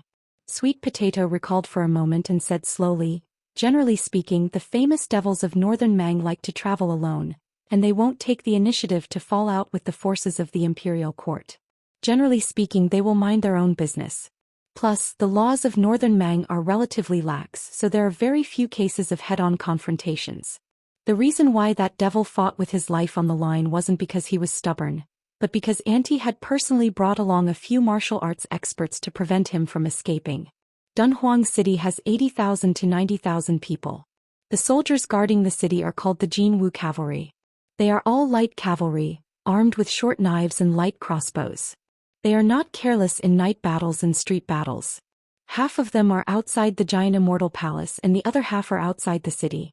Among them there are 40 to 50 people who came from Jianghu. They are good at martial arts. They committed crimes outside and had no choice but to seek refuge in Dunhuang City. And also treated them with courtesy. Those who performed meritorious deeds were even rewarded with some older palace maids. It was not that they could not arrange more crossbowmen, but they were limited by the range. 100 people were enough. The remaining 900 cavalrymen were stationed at both ends of the street. 3 cavalrymen were side by side. In one round of charge, 20 cavalrymen were sent out from the east and west, led by a military officer with good martial arts. After the cavalrymen died in battle, waves of arrows were shot down from the roofs, not giving the demon a chance to breathe. The next batch of cavalrymen would stop firing their crossbows and recover their arm strength. There is a very important point. In addition to the 500 Jinwu cavalry of the giant Immortal Palace, there are more than 30 Jinwu soldiers. They are specifically targeted at the Wulin people who committed crimes in Dunhuang City. These people are not good at cavalry fighting, so ants secretly scattered them into the assault team. Each time there are 2 or 3 people waiting for an opportunity to assassinate. There is also a group of them on the roofs. They are allowed to retreat. In this way, in the 6th cavalry charge, the demon died of exhaustion and was trampled into a pile of mud by the horse's hooves. Su Fengnian nodded and said, "This is very similar to the time when our Bailiang army fought against the Sword Emperor of Shishu who guarded the country's gate with only one sword. It was a 2-pronged attack by the cavalry and the men of sacrifice, alternating between light and dark. In addition, the imperial uncle was also determined to die. That was why the entire Jianghu was bitterly disappointed. Last time, Shinmen Cottage was short of a rank 1 master and their cooperation was not good enough. There were too few archers and they could not cause any substantial damage.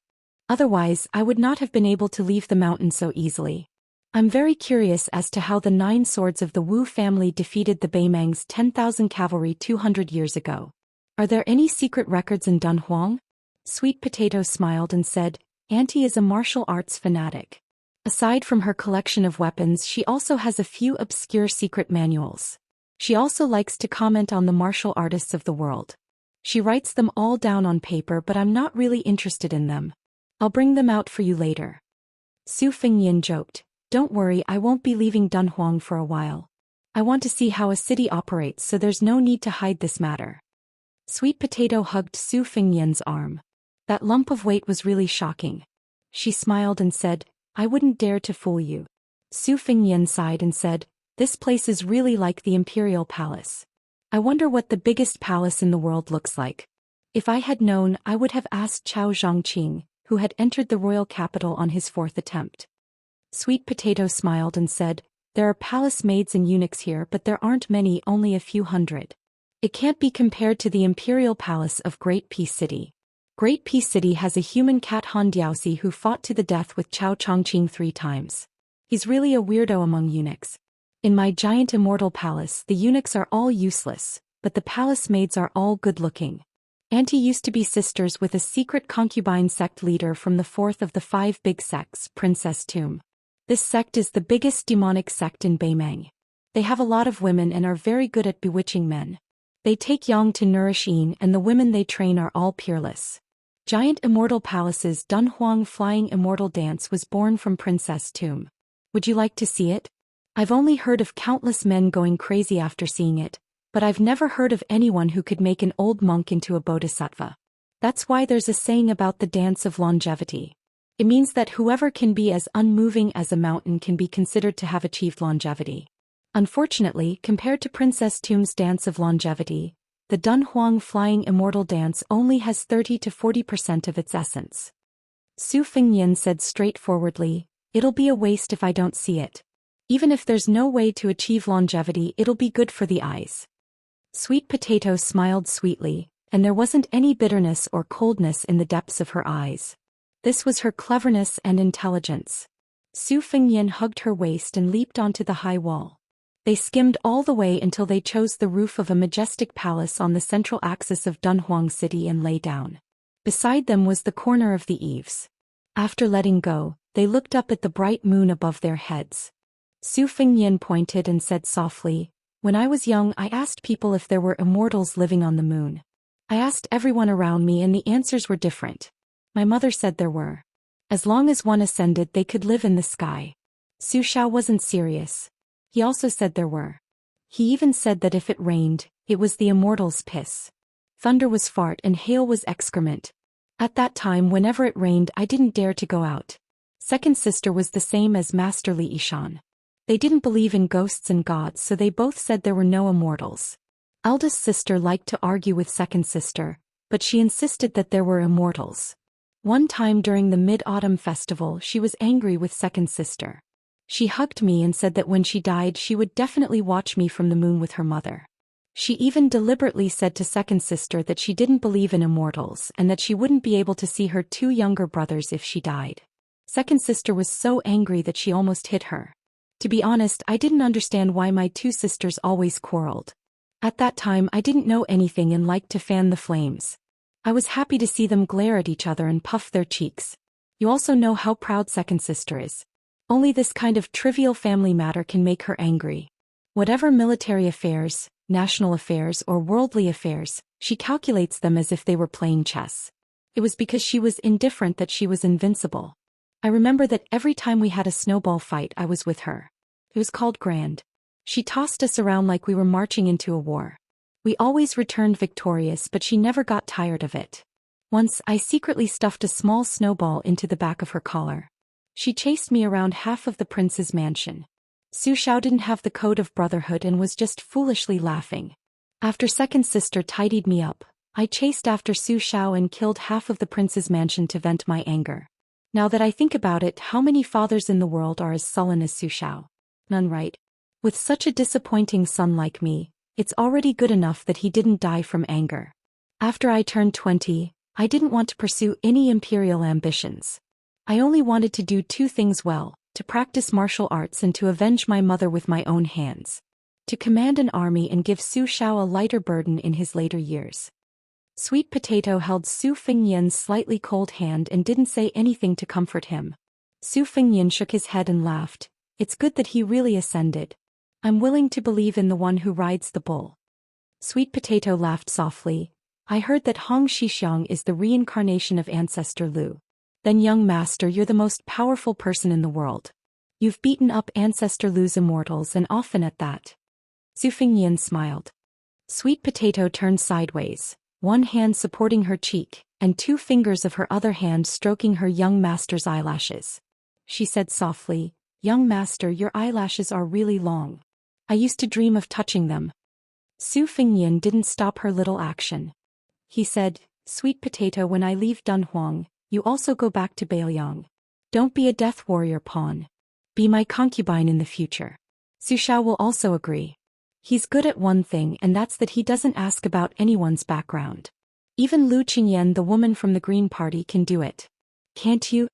Sweet Potato shook her head. This might be the first time in her life that she didn't agree.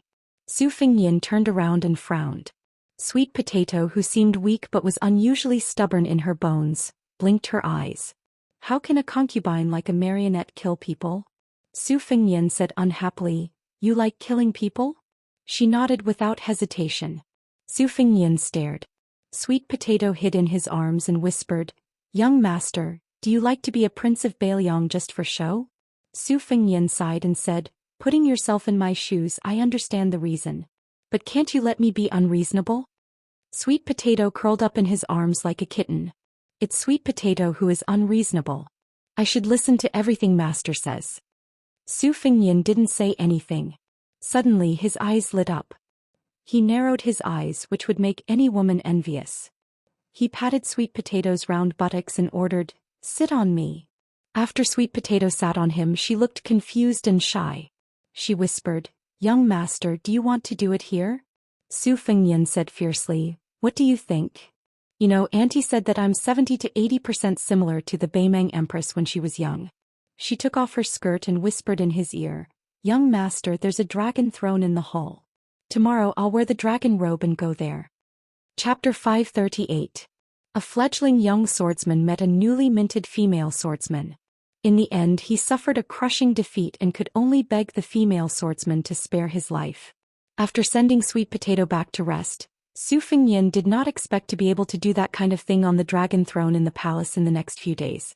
Women had just broken out of their melons, so to have sex every day would be too ungentlemanly.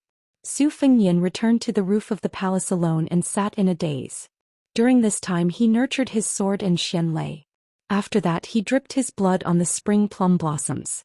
After dawn, the morning glow slowly bloomed on the eastern horizon. Su Fengnian looked at the magnificent scene above the 9 heavens. At this moment, the melodious morning bell of the giant fairy palace rang out. For some reason, perhaps because the battle on Changle Peak had vented all his anger, Su Fengnian felt a surge of noble spirit in his chest. The flow of his qi was much faster than usual, especially when he stood up and saw with his own eyes that the morning glow between heaven and earth moved from east to west. When the ray of morning glow fell before his eyes, Su Fengnian sat cross-legged. His flying sword was exposed from his sleeves, and the flying sword's sword aura exploded.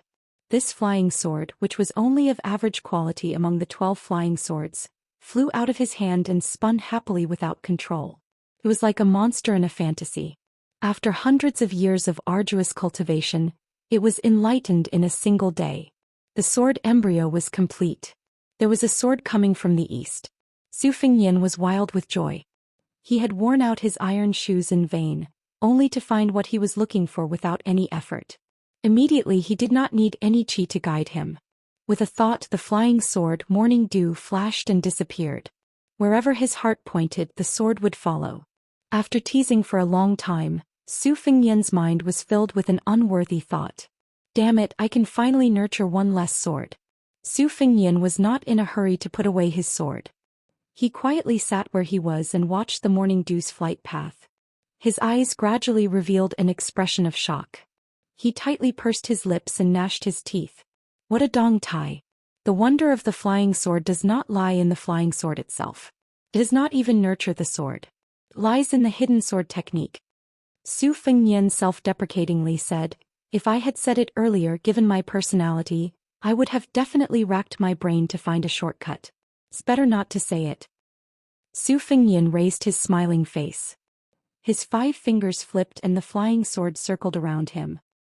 He looked like a delicate and naive girl who had just experienced her first awakening of love. The more Su Fengnian watched, the more he wanted to laugh. This was probably the joy of practicing martial arts. On the path of martial arts, The heavens would not let down those who worked hard. If there were some more opportunities, there would be all kinds of glimmers of hope. There would be a pleasant surprise of jumping out of the well. Su Fengnian put the morning dew back into his sword pouch and jumped off the roof. He walked through the purple gold palace and returned to Qingqiuzhai. Using the only memory he had before he started practicing blade martial arts, he clearly recognized the layout of the palace courtyard from above. He would not get lost. Perhaps because of Sweet Potato's words, some of the palace maids and eunuchs who had woken up early to work were very respectful. Although they did not kneel, they still stood with their heads lowered, not daring to take a second look. Seeing her leaning against the courtyard door waiting for his return, Su Fengnian was somewhat absent-minded. Sweet Potato said softly, "Young master, I have already prepared a bowl of plain porridge and a few side dishes according to your taste." Su Fengnian tapped her forehead. "Don't you know some ways to maintain your health? Don't you know how to slack off?" Sweet Potato smiled. "That is the life of the young ladies. I can't envy them and I don't like it either. Being exposed to the wind will make you cold. Being exposed to the sun will make you heatstroke. Crying after reading a few lines of palace-made poetry is not the temperament of our Bailiang women." Su Fengnian finished his breakfast. In today's world, the rich usually ate 3 meals while the poor ate 2. As for those who were qualified to raise palace maids and eunuchs, they were no longer wealthy in the ordinary sense. In this way, Sweet Potato, who could wear a dragon robe and play the role of an empress, was indeed much more wealthy than the young ladies. She single-handedly controlled the life and death of 70 to 80,000 people in Dunhuang City. In the end, when it came to Su Fengnian, she was still a maidservant. Su Fengnian really couldn't find anything to be discontent about. He came to the study room that was like being in the Bailiang Palace in Wutangan. The large red sandalwood table was filled with secret files that Sweet Potato had brought over and her aunt's handwritten handwriting. Su Fengnian saw a brass scroll painting. He glanced at Sweet Potato, who was standing beside him and grinding with her sleeves rolled up. He saw the corners of her mouth curl up. He opened it to take a look. As expected, it was a portrait that was obviously drawn by a court painter. She wore a bright phoenix crown and had the posture of a mother model. Su Fengnian went back and forth between the painting and Sweet Potato several times. He clicked his tongue and said, "It's really similar. The shape is 70.5 and the spirit is 60. Seeing Sweet Potato's burning gaze, Su Fengnian expressionlessly waved his hand and said, "Rest for 2 days." She tilted her head and smiled. Su Fengnian slapped her buttocks and said with a smile, "Virtue. Outside of Wutangan you are unbearably wild. Wait until this young master restores his strength. Next time I will definitely make you beg for mercy." Su Fengnian didn't touch the secret manuals that martial artists yearned for even in their dreams. His Tide listening pavilion didn't have enough of them. Those martial artists whose innate talents weren't lacking were like housewives who couldn't cook without rice. They didn't have a great teacher to guide them, nor did they have a master to guide them through the door, nor did they have a secret manual to help them enter the room. It was indeed difficult for them to move forward. Their heroic spirit was lacking, and it was difficult for them to make a name for themselves. However, these 2 things weren't rare for the children of influential families. On one hand, they didn't have enough willpower, and they couldn't bear the suffering of sailing against the current.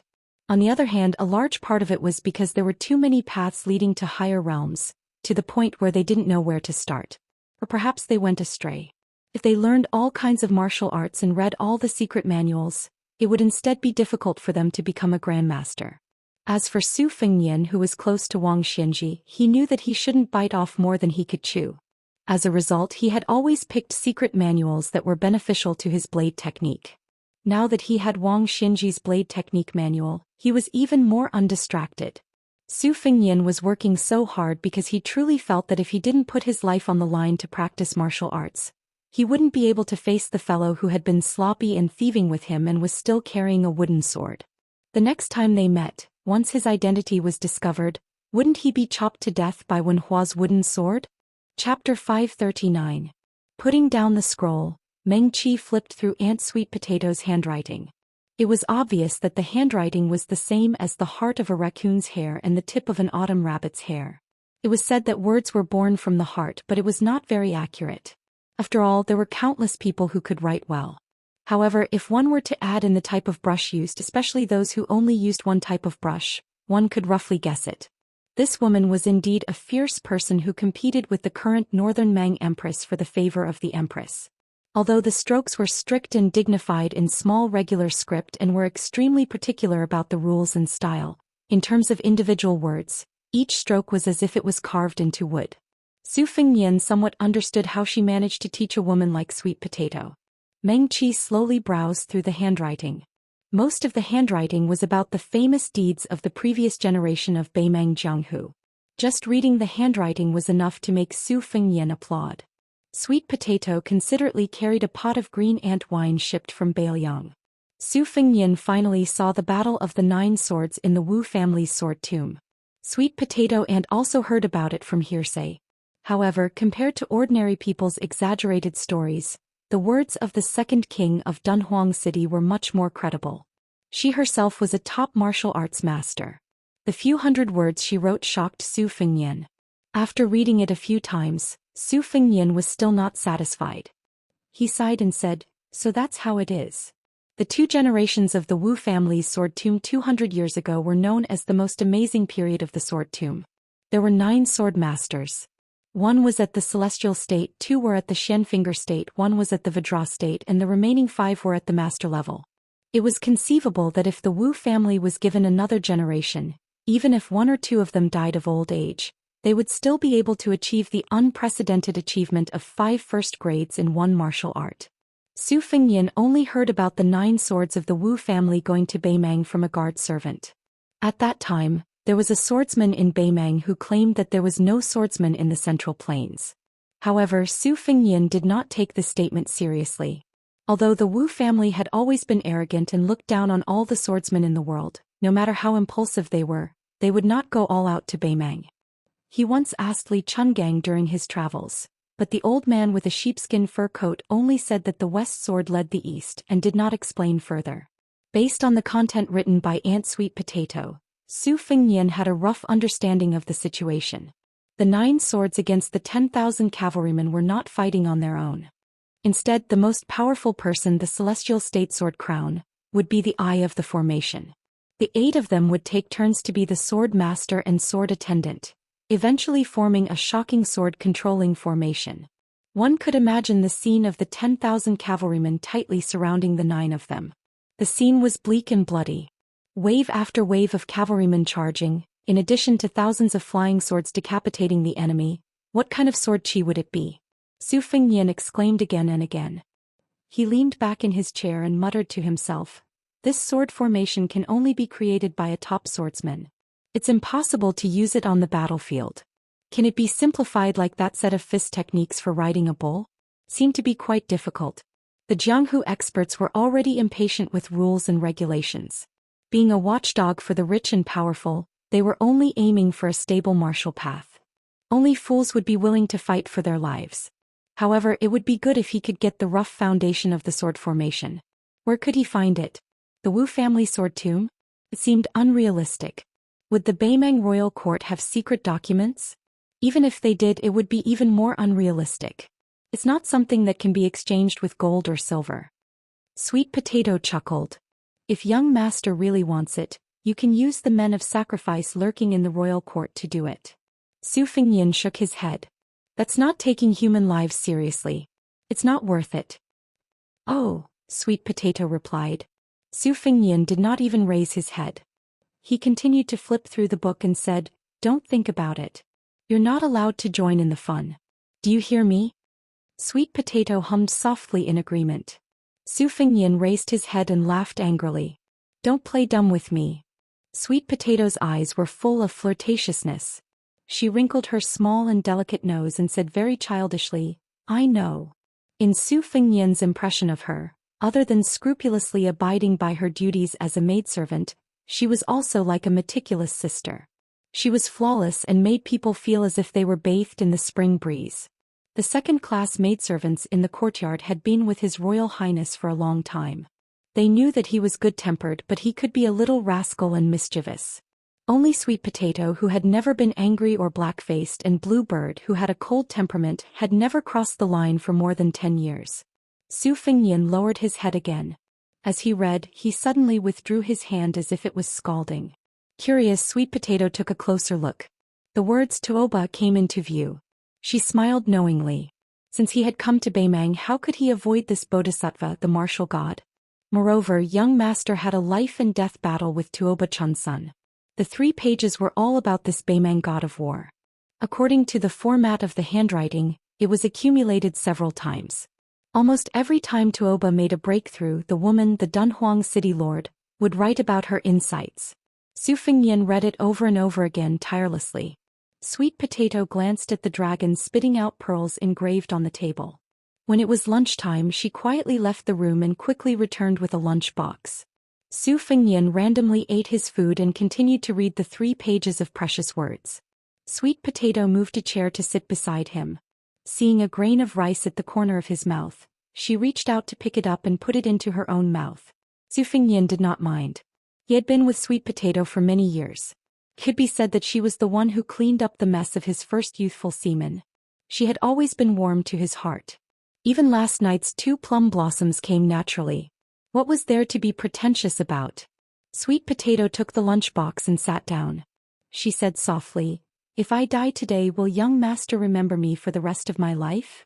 Su Fengnian calmly said, "Sweet Potato, if you dare to die, I dare to forget you completely. I mean what I say." Sweet Potato's eyes reddened, but she laughed heartily and said, "Young master is so heartless." This chapter was dedicated to the new top scorer, Gong Ziyu. Chapter 540. After the giant Immortal palace in Dunhuang was forcibly split into 2, the palace maids and eunuchs sent to the Yeding palace seemed to have been banished to the cold palace. They were not welcomed. Most of these people were small characters who were neither powerful nor favored. At first, there were some people who hoped to rely on speculation to gain status, so they took the initiative to transfer from the Zijin palace to the Yeding palace. Later, when they saw that the mysterious new master did not show any signs of moving in, their hearts immediately turned cold. They hurriedly stuffed money and red envelopes to the Imperial Household Department, and the opportunists returned to the Zijin palace. Now less than 100 people were left to guard the empty 2 palaces and 4 halls. In addition to the beautiful scenery of the Yujing Garden, they could only do some chores like tending the flowers and sweeping. There was no hope for them to gain anything. A few days ago, there was a female official who was careless and caused trouble for a small commander of the Jinwu Guards cavalry. She did not dare to say anything. If it were not for the fact that the commander, who was known by the whole city for his body odor, made a slip of the tongue after drinking and spreading it to the ears of the palace master of the Zijin palace, he might have been defiled several times. The Yujing Garden was built to imitate the imperial gardens of the Central Plains. The city of Dunhuang was built on yellow sand. Just the water supply for this garden cost a huge amount of money. One could imagine how much pressure the demon Luo Yang had brought to Dunhuang. However, for the young eunuch, whether it was the new palace master of the Zijin palace or the chief demon of the Baimang palace, who had never shown his face in the Yeding palace, they were both terrifying and unreachable figures. He hoped that he would never see them again in his life. The child's surname was Tong. He was 12 or 13 years old and looked delicate and thin. When he entered the palace last winter, he took an old eunuch as his master and changed his name to Dong Shou. His family was extremely poor. His parents were sick and his sisters were about to starve to death. Poor children took charge of the household early, but they had no land and no skills. Even if they became beggars, how much food could they get back home? At that time, the child, who was only 9 years old, gritted his teeth and followed the method he had heard by accident. He was bleeding and fainted in the snow outside the northern gate of Xidagarba's original wish. He was seen by the old eunuch who went out of the palace to buy ingredients. He went back to the Ministry of Internal Affairs to plead for him. After much persuasion, the old eunuch used all the favors that he had carefully accumulated in his life to bring this poor child into the palace to be a young eunuch. Unexpectedly, the eunuch was not clean and only recovered after lying in bed for 3 months. He was then taken to the torture room to be cleansed again. The child almost did not make it through that winter. Fortunately, the old eunuch had some spare money and spent it on the child's upbringing. However, the old eunuch had no power, no influence and no cliques. Dong Shou was originally doing odd jobs in the Purple Gold Palace's Imperial View Garden, so he naturally could not go to the Purple Gold Palace to earn money.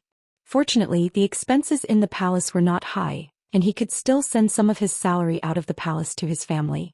During this period of time, some of his salary would naturally be deducted by the eunuchs who had changed hands. The young eunuch Dong Shou was also content and did not have any complaints.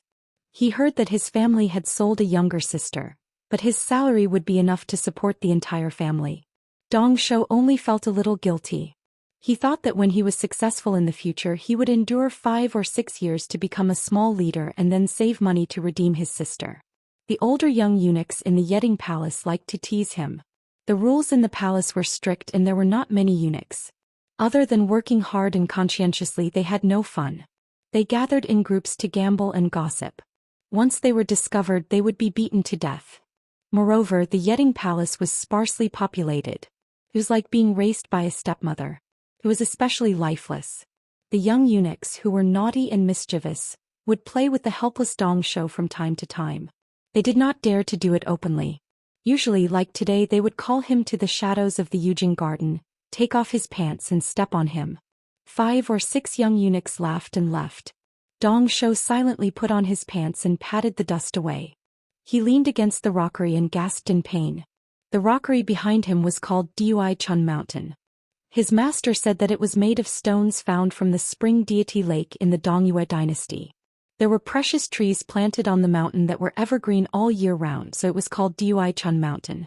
The stone path under his feet was inlaid with various colored cobblestones to form the 3 characters of Fu, Lu, and Shou. He only knew these 3 characters now. He estimated that he would be like this for the rest of his life. At most he would add the character Dong in his name. He originally wanted to ask his master how to write the character Tong in his surname. The old eunuch coldly said that since he had entered the palace, he should not remember these useless things. After that, Dong Shou gave up and began to completely regard himself as a member of the palace. Dong Shou walked a few steps and could not bear the pain. He bent down to rest for a while. Thinking that he still had to secretly cut and water some flowers and trees for his master, he endured the pain and moved forward. He suddenly stopped and saw a handsome person in purple standing at the entrance of Dui Chun Mountain. The person looked more spirited than the Jinwu guards.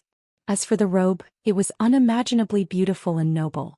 Dong Shou hurriedly knelt down to pay his respects. Su Fengnian looked at this young eunuch. This was the second time he had met this young eunuch. The first time he was sitting on a tree and enjoying the scenery.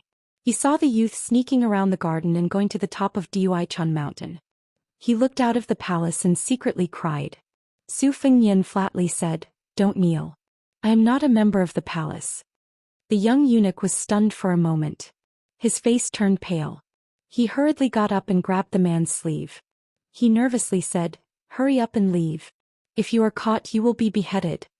Su Fengnian smiled and asked, "Why don't you ask someone to catch me?" Dong Shou seemed to be confused. After hesitating for a moment, he still shook his head. He realized that one of his hands might have dirted the man's sleeve. He hurriedly retracted his hand. His expression was still flustered. He lowered his voice and begged, "Hurry up and run. If you are caught, it will be too late." Su Fengnian said, "Don't worry. I am a stonemason from Yujing Garden. I am responsible for repairing Dui Chun Mountain. It is this rockery behind you." Dong Shou stared at him for a while. It did not seem like he was lying. He felt relieved. Su Fengnian asked, "Why were you beaten?" Dong Shou became nervous again. He instinctively stuttered, No, I was just playing with a friend." Su Fengnian sarcastically said, "Friend? A small eunuch also has a friend?" Dong Shou's face turned red and then white. He did not know what to do. Su Fengnian shook his head slightly and asked, "You are called Dong Shou? The senior eunuchs in the palace gave you a shabby name. But I guess your master is also a good-for-nothing." Dong Shou was angry for the first time. He still stuttered, You are not allowed to talk about my master like that." Su Fengnian squinted and said, "I already said it. What can you do? Hit me. I am a stonemason invited to work in the palace. Can you afford to offend me? Do you believe that your master will be kicked out of the palace and starved to death together? When the time comes, don't be called Dong Shou. Just call him Xianxia." Dong Shou suddenly cried and knelt down. He no longer stuttered. He kowtowed and said, "Dong Shou is not sensible. I offended the stonemason. You can hit me, but don't implicate my master." The small eunuch quickly kowtowed on the cobblestone floor. It happened to be the word show. Su Fengnian saw Sweet Potato coming over from the corner of his eye. He waved his hand to signal her not to come closer. He said slowly, "Get up. I am here to work. I won't lower myself to your level." The small eunuch still did not dare to get up. He continued to kowtow. "Stonemason is magnanimous. It is good that you beat me to vent your anger. I will only dare to get up when I have vented enough." Su Fengnian said angrily, "Get up." Not to mention the small eunuch, even Sweet Potato who was in the distance was shocked. Dong Shou stood up timidly. He did not dare to wipe the blood off. It flowed down between his eyebrows and down his cheeks. Su Fengnian reached out to wipe it with his sleeve. The small eunuch stepped back. Seeing him frown, he did not dare to hide anymore. He was afraid that all his previous efforts would be wasted and that he would anger the stonemason again. Chapter 541. After wiping away the bloodstains, the two of them were momentarily speechless. Su Fengnian did his best to put on a pleasant expression. "Go do what you need to do." The young eunuch trembled as he left. After walking far away, he quietly turned around and saw the purple-clothed stonemason. Su Fengnian smiled. "I'll just walk around and take a look. Don't worry about me." Following that, Dong Shou went to prune the flowers and plants that were much more valuable than his life. When he accidentally saw the stonemason pluck a flower, he endured the fear in his heart and cried out that this was a crime punishable by execution. Then the stonemason said that he was a stonemason and that it didn't matter. As a result, Dong Shou worked for 2 hours and cried no less than 6 times. Fortunately, the Imperial View Garden occupied a large area and no one paid attention to the situation in the flower bed. Dong Shou felt that his courage had been broken and his teeth were chattering incessantly. However, he didn't have the courage to call for someone to take this purple-clothed man away. Although the stonemason spoke lightly, he felt that if he was caught committing such a crime, he would definitely be beheaded in public. In the past 2 years, every time he saw a dying chick fall from a nest in a tree, he would grieve for a long time. How could he bear to kill a living person? Afterwards, Dong Shou was struck by lightning by the scene in front of him. The stonemason walked to the side of a brocade-clothed woman whose face couldn't be seen clearly and chatted happily. Having an affair with a female official in the palace was a crime punishable by death. Dong Shou closed his eyes and muttered, "I didn't see anything." "Nothing at all." Su Fengnian walked back to the young eunuch and smiled. "What was your surname and given name before you entered the palace?" Dong Shou wanted to speak but hesitated. Su Fengnian waited quietly. Dong Shou lowered his head and said softly, "Tong Guan." "Guan as in money." Su Fengnian nodded and smiled. "The name is very good." Dong Shou quickly raised his head and asked in high spirits, "Really?" Su Fengnian said in all seriousness, "Really. In Liang there was a destroyed southern Tang. There was once a great eunuch called Tong Guan. He had a great background and became the prime minister." Dong Shou was confused. Su Fengnian sat on the grass near the lake. Behind him was a beautiful field of flowers. He explained, "Normally when a man becomes the grand secretary or prime minister he is called Gong Xiang. Actually there is no such thing as superfluous. But that Tong Guan who shares the same name as you is too powerful. As a eunuch he has the same authority as the prime minister. That is how the title of Gong Xiang and Gong Xiang came into existence." The young man secretly grinned, feeling very proud.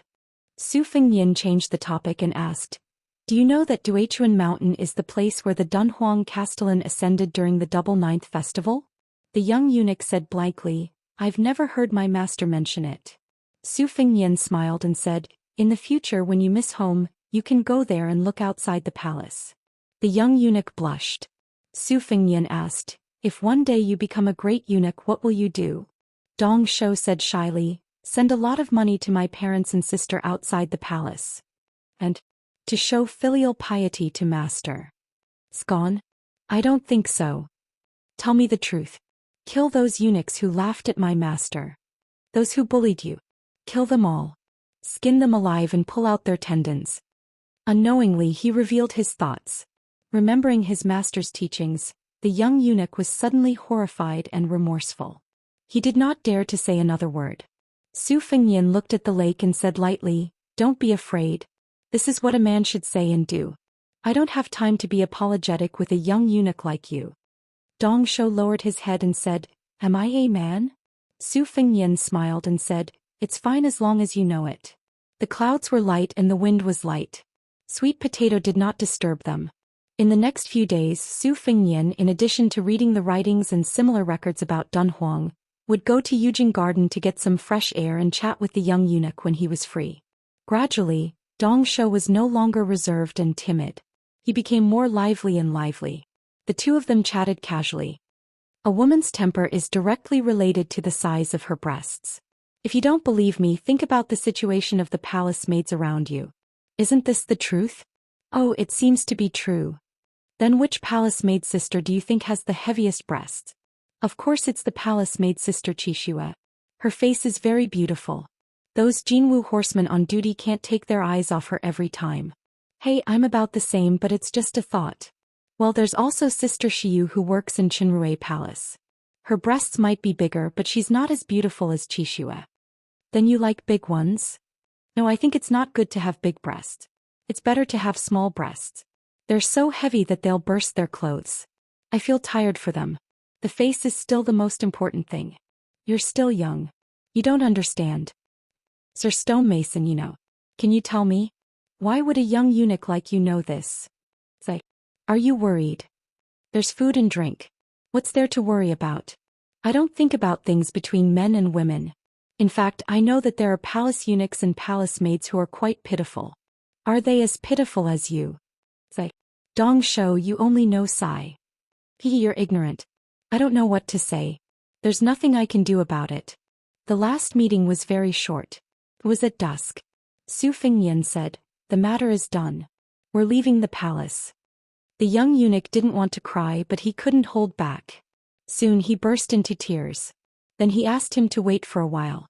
He ran away in a hurry. When he came back, he handed Su Fengyan a money bag and begged him to give it to his family outside the palace. Su Fengyan asked, "Aren't you afraid that I'll be greedy?" The young eunuch shook his head and said, "I know that Sir Stonemason isn't such a person." Su Fengyan threw the money bag back and smashed it on his face. He scolded, "What do you know? What if it's embezzled or forgotten by me? Can your family starve for a month?" Dong Shou picked up the money bag. He felt wronged and at a loss. He began to sob again. Su Fengyan touched his head and said softly, "In the future, don't trust anyone so easily. However, once you've set your mind on something, you have to do it well. Give me the money bag. I promise I'll deliver it to you." Dong Shou wiped his tears and handed over the money bag with a happy smile. Su Fengyan turned to leave. After thinking for a while, he turned around and ordered, "Go break a flower branch and bring it over." The young eunuch was conflicted. In the end, he gathered his courage and went to break a branch.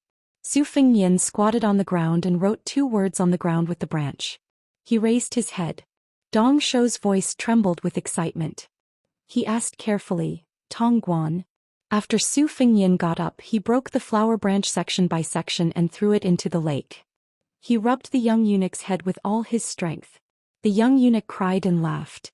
Su Fengyan walked straight away. When he turned the corner, he saw Sweet Potato standing gracefully. Sweet Potato asked softly, "Should I arrange a stable yamen for the little guy or throw him into a pot of oil and fry him?" Su Fengyan shook his head and said, "There's no rush.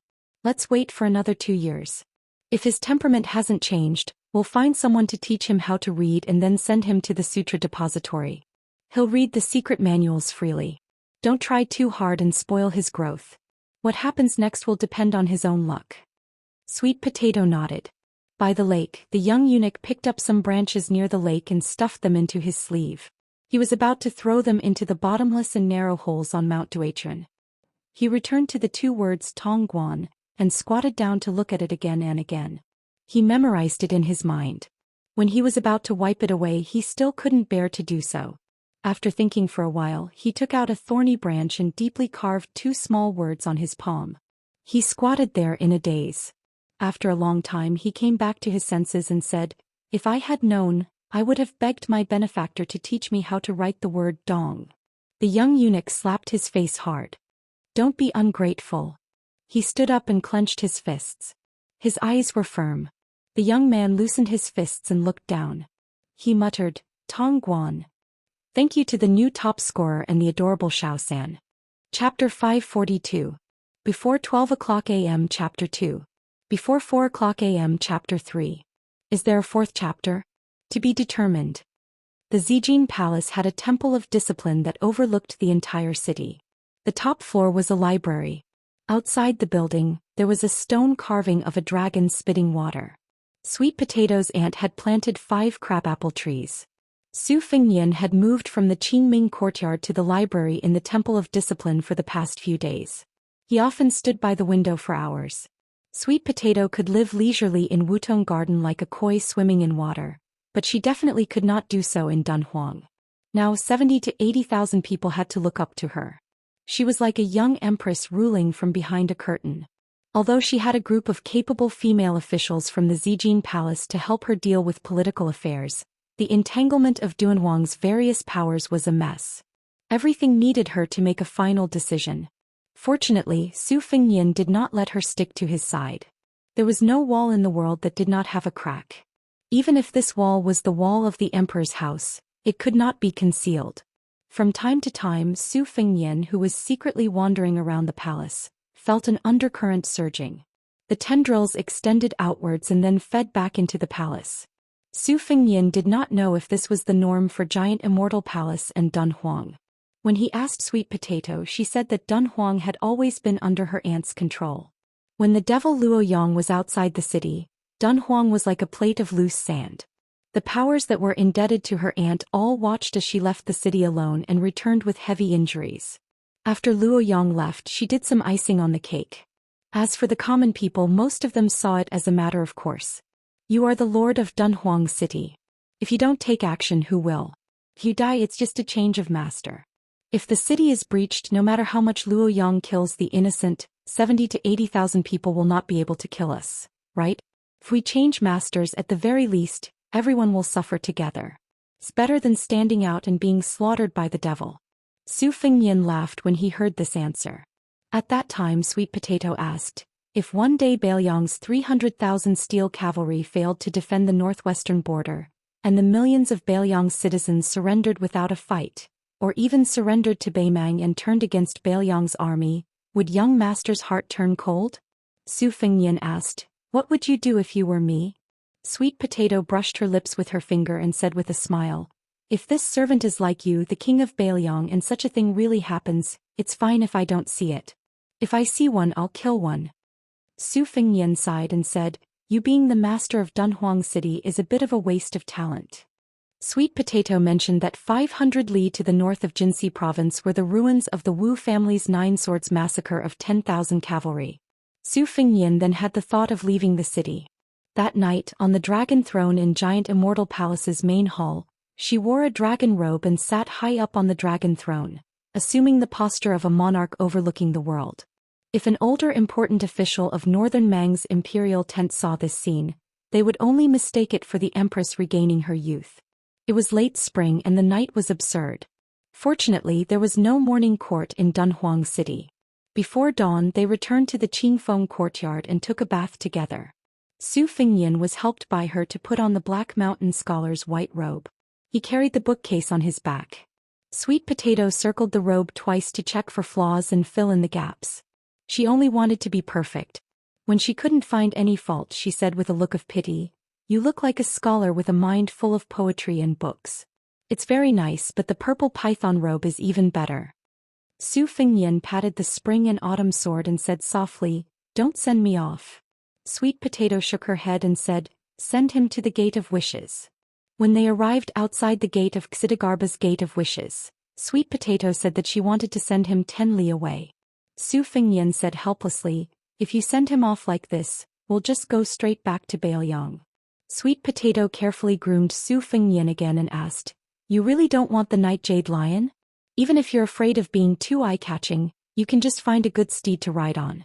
If you get impatient, you can just throw it away. Su Fengnian shook his head and said, we still don't know who's going to take care of who. Walking is still the easiest.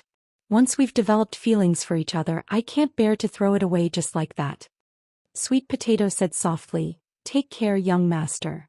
Su Fengnian nodded and said, you should also return to Bailiang as soon as possible. I'll still say the same thing. I don't care how important Dunhuang City is in Baoyang's plans, I want you to live well. Sweet Potato lowered her eyebrows and said, I understand. Su Fingyan thought for a moment and continued, watch the little eunuch Tongguan from the sidelines for another 2 or 3 years. After that, send him to the House of Imperial Edict. You'll have to spend more effort on this child's literacy and martial arts foundation building. You can say that you'll be free to raise him, but you can't completely ignore him and leave him to fate. Sweet Potato smiled and said, don't worry, young master. Dong Shou will definitely surprise Dunhuang City in the future. There are a few secret manuals in the Sutra Depository that are suitable for him to practice. He's lucky. Su Fingyan nodded and said in a low voice, I hope there's one more person in the world who works hard. The heavens won't let him down. Scope. Su Fingyan turned around and waved his hand with his back facing Sweet Potato, who was dressed in embroidered robes and whose sleeves were as big as hibiscus.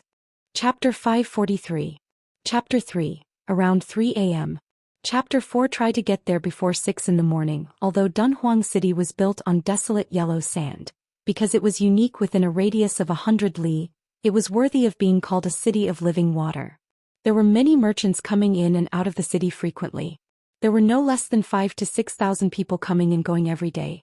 In addition, there was the holy land of Buddhism outside the city, Saiji Buddha Cave. On the 1st and 15th day of every month, believers would go out of the city to burn incense. It was a grand scene that filled the city. Today was the last 15th day of the late spring season. If it was in the past, the main road of the south gate would be densely packed, but today there were surprisingly few people. There were only a few hundred devout pilgrims and none of them had brought their families with them. On both sides of the street, there were peddlers who had woken up early to shout, selling scallion pancakes, snacks and some coarse yellow incense paper. The Yuan family, which was second to none in Dunhuang City, was blind enough to run away from marriage and elope with him. The Yuan family, which was one of the wealthiest families in Dunhuang City, was magnanimous and did not pursue the matter. The beautiful woman who was so stubborn really did marry this out-of-the-way scholar. Her father, who was almost fuming with anger, was worried about his daughter. He was afraid that she would suffer hardships, so he secretly gave her a lot of dowry. Unexpectedly, this man was rather useless. He was talented, but he was not capable of making a name for himself. Moreover, he was neither high nor low. The big restaurant was turned into a wine shop and in the end it became a small wine shop. The woman was disheartened. Finally, the onlookers felt very satisfied and left him. She remarried to the Duanmu family, who was well matched in social status. The husband and wife were very happy. That young master Duanmu, who had a beautiful woman in his arms, even came to the wine shop to drink. He did not bring any servants or maids with him. He was gentle and refined, showing the elegance of a scholar. It was said that he only said a few words of courtesy, saying that he had heard the wine shop man's poetry before and was very impressed by him. The woman was disheartened. Finally, the onlookers felt very satisfied and left him. She remarried to the Duanmu family, who was well matched in social status. The husband and wife were very happy. That young master Duanmu, who was sitting on a beautiful woman, even came to the wine shop to drink. He did not bring any servants or maids with him. He was gentle and refined, showing the elegance of a scholar.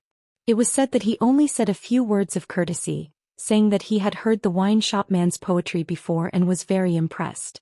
The woman was disheartened. Finally, the onlookers felt very satisfied and left him. She remarried to the Duanmu family, who was well matched in social status. Later on, the woman would occasionally burn incense and enter the city of Dunhuang, but she would always ride a splendid carriage with 4 golden horses. Busybodies had never seen her lift the curtain to look at her former lover, who was in dire straits. Presumably she was really heartbroken. The man who came here to freeload the food stepped on a chair, finished a bowl of porridge and then handed another bowl over. Everyone says that people who eat other people's mouths are soft, but this guy casually lectured him. Supu, it's not that I want to criticize you, but if you sold incense here, you would have made a lot of money already. Hey, when the time comes I'll go burn incense and pray to Buddha and I'll get a lot of money. When Bodhisattva sees my sincerity, I guarantee that all my wishes will come true. When I'm rich, won't it be easier for me to support you? The middle-aged man with a tranquil expression took the big white bowl and filled a bowl of porridge for this one of his few friends. He shook his head and said, 3 incense sticks are enough. To worship Buddha, Dharma, and Buddhist monks, the amount of incense doesn't matter. The sloppy man who took the white bowl glared at him and said, "You're so inflexible and reasonable. Your wife left because she was angry at you. Look at you, you have a silly woman who doesn't want rouge, face powder, and exotic delicacies, but is willing to suffer with you in the cold, in the sun, and in the cold together with you. You don't know how to cherish her, and you don't know how to make progress. You deserve to be laughed at and poked at behind your back." The man took a stool and sat at the door. He looked at the slightly deserted street and frowned. The sturdy man behind him was still nagging. "If it weren't for the fact that my father received your prescription to save his life, he wouldn't be willing to suffer with you. You say, since you know some medical skills, it's good to be a half-baked doctor under the guise of practicing medicine to help the world. There's a shortage of doctors in Dunhuang, and a lot of people are willing to be cheated as long as you don't treat people to death. Hey, I'm talking to you, Supu. In any case, you should at least say a few words." "Fine, I don't have anything to say to a taciturn person like you. Let's go. I'll take care of those wild ducks I hunted." Fairweather friends were particular about not exposing scars and not slapping faces. More icing on the cake, less providing charcoal in snowy weather. It could be seen that this person was either heartless or really treated the shabby wine shop owner as a friend. The middle-aged man suddenly asked, "Why are there so few people going out of the city to burn incense today? Let me tell you, the giant Immortal Palace is restless today. After the battle with the great demon Luo Yang, the old city lord has already passed away and ascended to immortality. This is a fact that even a 3-year-old child knows. Now it's obvious that there's a rebellion. I'm afraid only that little girl doesn't know about it. There's news that the 500 golden guards in the Mao family's hands outside the city are about to kill their way into the city and go straight to the purple gold palace to drag that little girl down from the dragon throne. I think there's an 80 to 90% chance that this matter will succeed. A little girl in her 20s is the city lord of Dunhuang. If word gets out, it's a disgrace." The man asked, "Aren't there 500 golden guards stationed outside the city?" The hunter was unwilling to answer this kind of childish question. He really couldn't hold back his words, so he said, "Do you think those Mao family, Duanmu Yuan, and the other clans are all blockheads? Even if you use your butt to think, you can know that these guys must have spent money to send women to the officials. Among those 500 riders, there must be a lot of guys who are not of the same mind as the palace. In addition, the 500 riders outside are going to kill their way into the city. Even a small commoner like me knows that I can't stop them. However, these are all tricks of the big shots. If they die, they die. Those who are born rich and have nothing to do with us. Just wait and see. Before long, there will definitely be golden guards rushing into the city." The middle-aged man sank into deep thought and prepared to close the shop. The hunter stepped out of the door with a gratified expression. "Supu, this time you finally have some brains. You know to close the door and watch the fun." The man smiled and didn't say anything. Only after the hunter had walked far away did he whisper, "Join in the fun." He saw that not long after the hunter ran back with many pilgrims in a sorry state. Only then did he close the last door. The hunter ran until he was out of breath. He hurriedly said, "Why haven't you hidden yet? Quick, come in. Let me hide for a while." His mother, "There's a young man whose head was kicked by a donkey. He's blocking the city gate. It seems like he wants to fight the 500 riders head-on. He's crazy." "How many?" the man asked. The hunter cursed, "That young man is courting death. Just one." The man who had already taken a step forward thought for a moment and asked, "Is he going to use a saber or a sword?" Chapter 544. Chapter 4. Around 6 o'clock in the morning. Mao Ro gritted her teeth in hatred when she saw how arrogant this young swordsman was. If it was in the past, she would have tied him up on the bed and pampered him. However, now that they were on the battlefield, she was only left with a bone-deep anger. She said the word "kill" several times in a row. The warhorse galloped forward like thunder. Su Fengnian did not stop rolling the dragon wall. Although he could not achieve a sword aura like Old Man Li, he had comprehended the sleeve of Azure Dragon during the battle of life and death with Tuoba Chunsun on the grassland. His sword aura rolling the dragon wall became more and more genuine. His figure was like a fish swimming in the tide. When he met the first batch of cavalry charging, he used that spring and autumn movement to split a man and a horse in half. Then he ran horizontally, ignoring the iron spears. Relying on the surging true energy of the mirage, He had the idea of a protracted battle.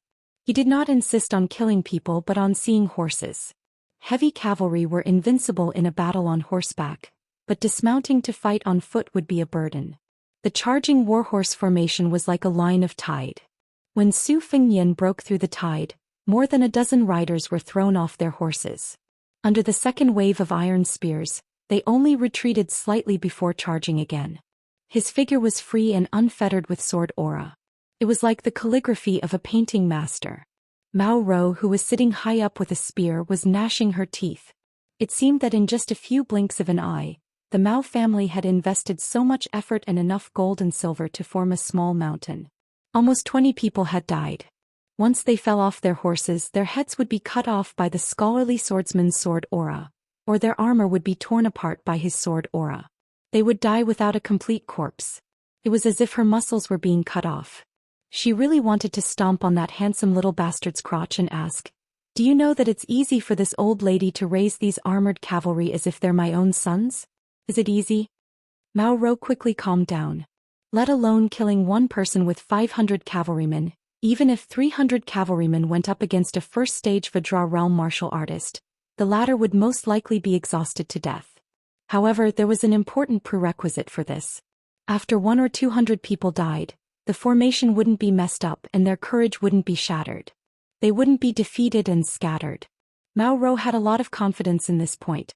These 500 cavalrymen of the Jinwu guards were equivalent to Mao's personal guards. She had trained them for 1,000 days and attached great importance to actual combat and reward and punishment. She often took them out to kill bandits and horse thieves. Against the former light cavalry and light cavalry, the latter heavy cavalry and light cavalry, mixed together to kill. Every time they returned from a successful mission, not to mention wine and meat as long as they dared to fight with their lives on the line, Mao Ro had the courage to spend money to invite those courtesans from the brothels in Dunhuang to the barracks and reward them.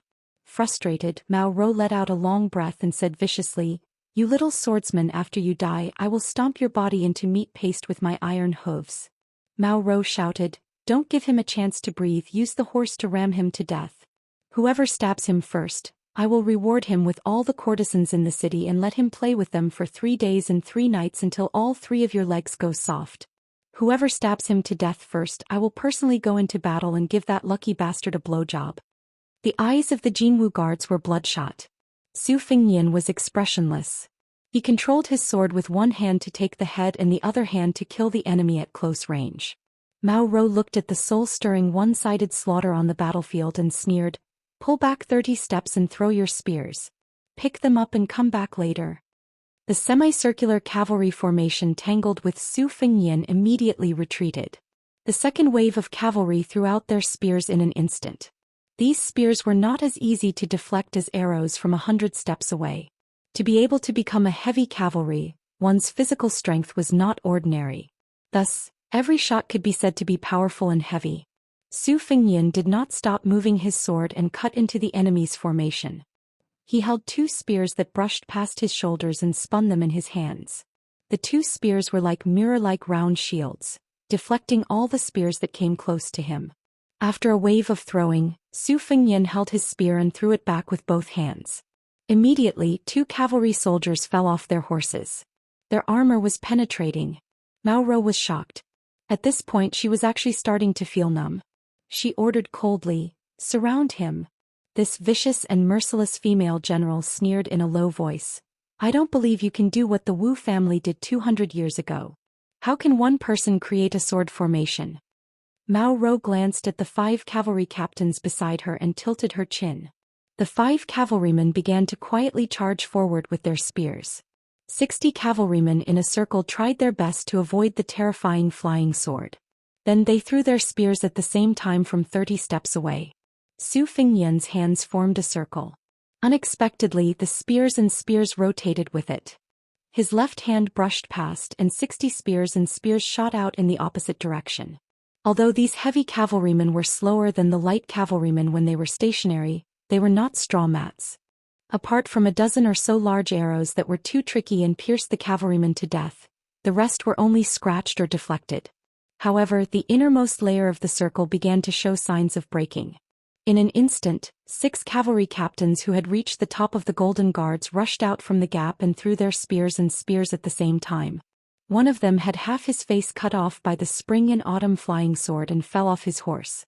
The second horse still fiercely rammed into the terrifying swordsman's chest. Unexpectedly, the swordsman only slid back a few steps and stopped his body. Fortunately, one of the cavalrymen rammed into him from the side and sent him flying. Another officer seized this rare opportunity and chopped down with his saber. Finally, there was blood. This group of Golden Guards who had been fighting until now almost had tears of joy in their eyes. The valiant officer who had chopped down the scholarly swordsman's shoulder felt his heart burn. Just as he was about to push all his energy into his saber and cut off the young swordsman's arm, he saw a pair of emotionless feminine eyes.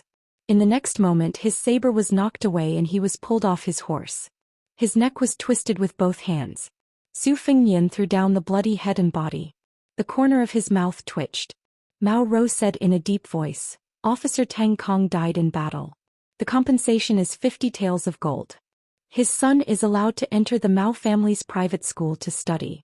After he turns 20, he will immediately enter the Golden Guards and take up the position of officer." The Mao family's promise. This was a golden signboard that was heavier than gold and silver. This was also the foundation that allowed the Mao family to maintain a high position of power in Dunhuang City. The morale of the army was once again raised. Su Fengnian held the spring and autumn sword and began to run in a straight line toward the Mao family woman who gave the order. The half-formed golden thread and the perfected morning dew finally came out of the sword pouch. Wherever they went, beads of blood bloomed from the necks of the cavalrymen on both sides. Mao Rou narrowed her eyes. This time she did not retreat. Chapter 545. Chapter 4. Sweet Potato, who was standing outside the palace gate, had her clothes fluttering in the wind. Her eyes were wet and red and her fingers were like hooks. She seemed to have turned into a demon. Even when her aunt died she wasn't like this.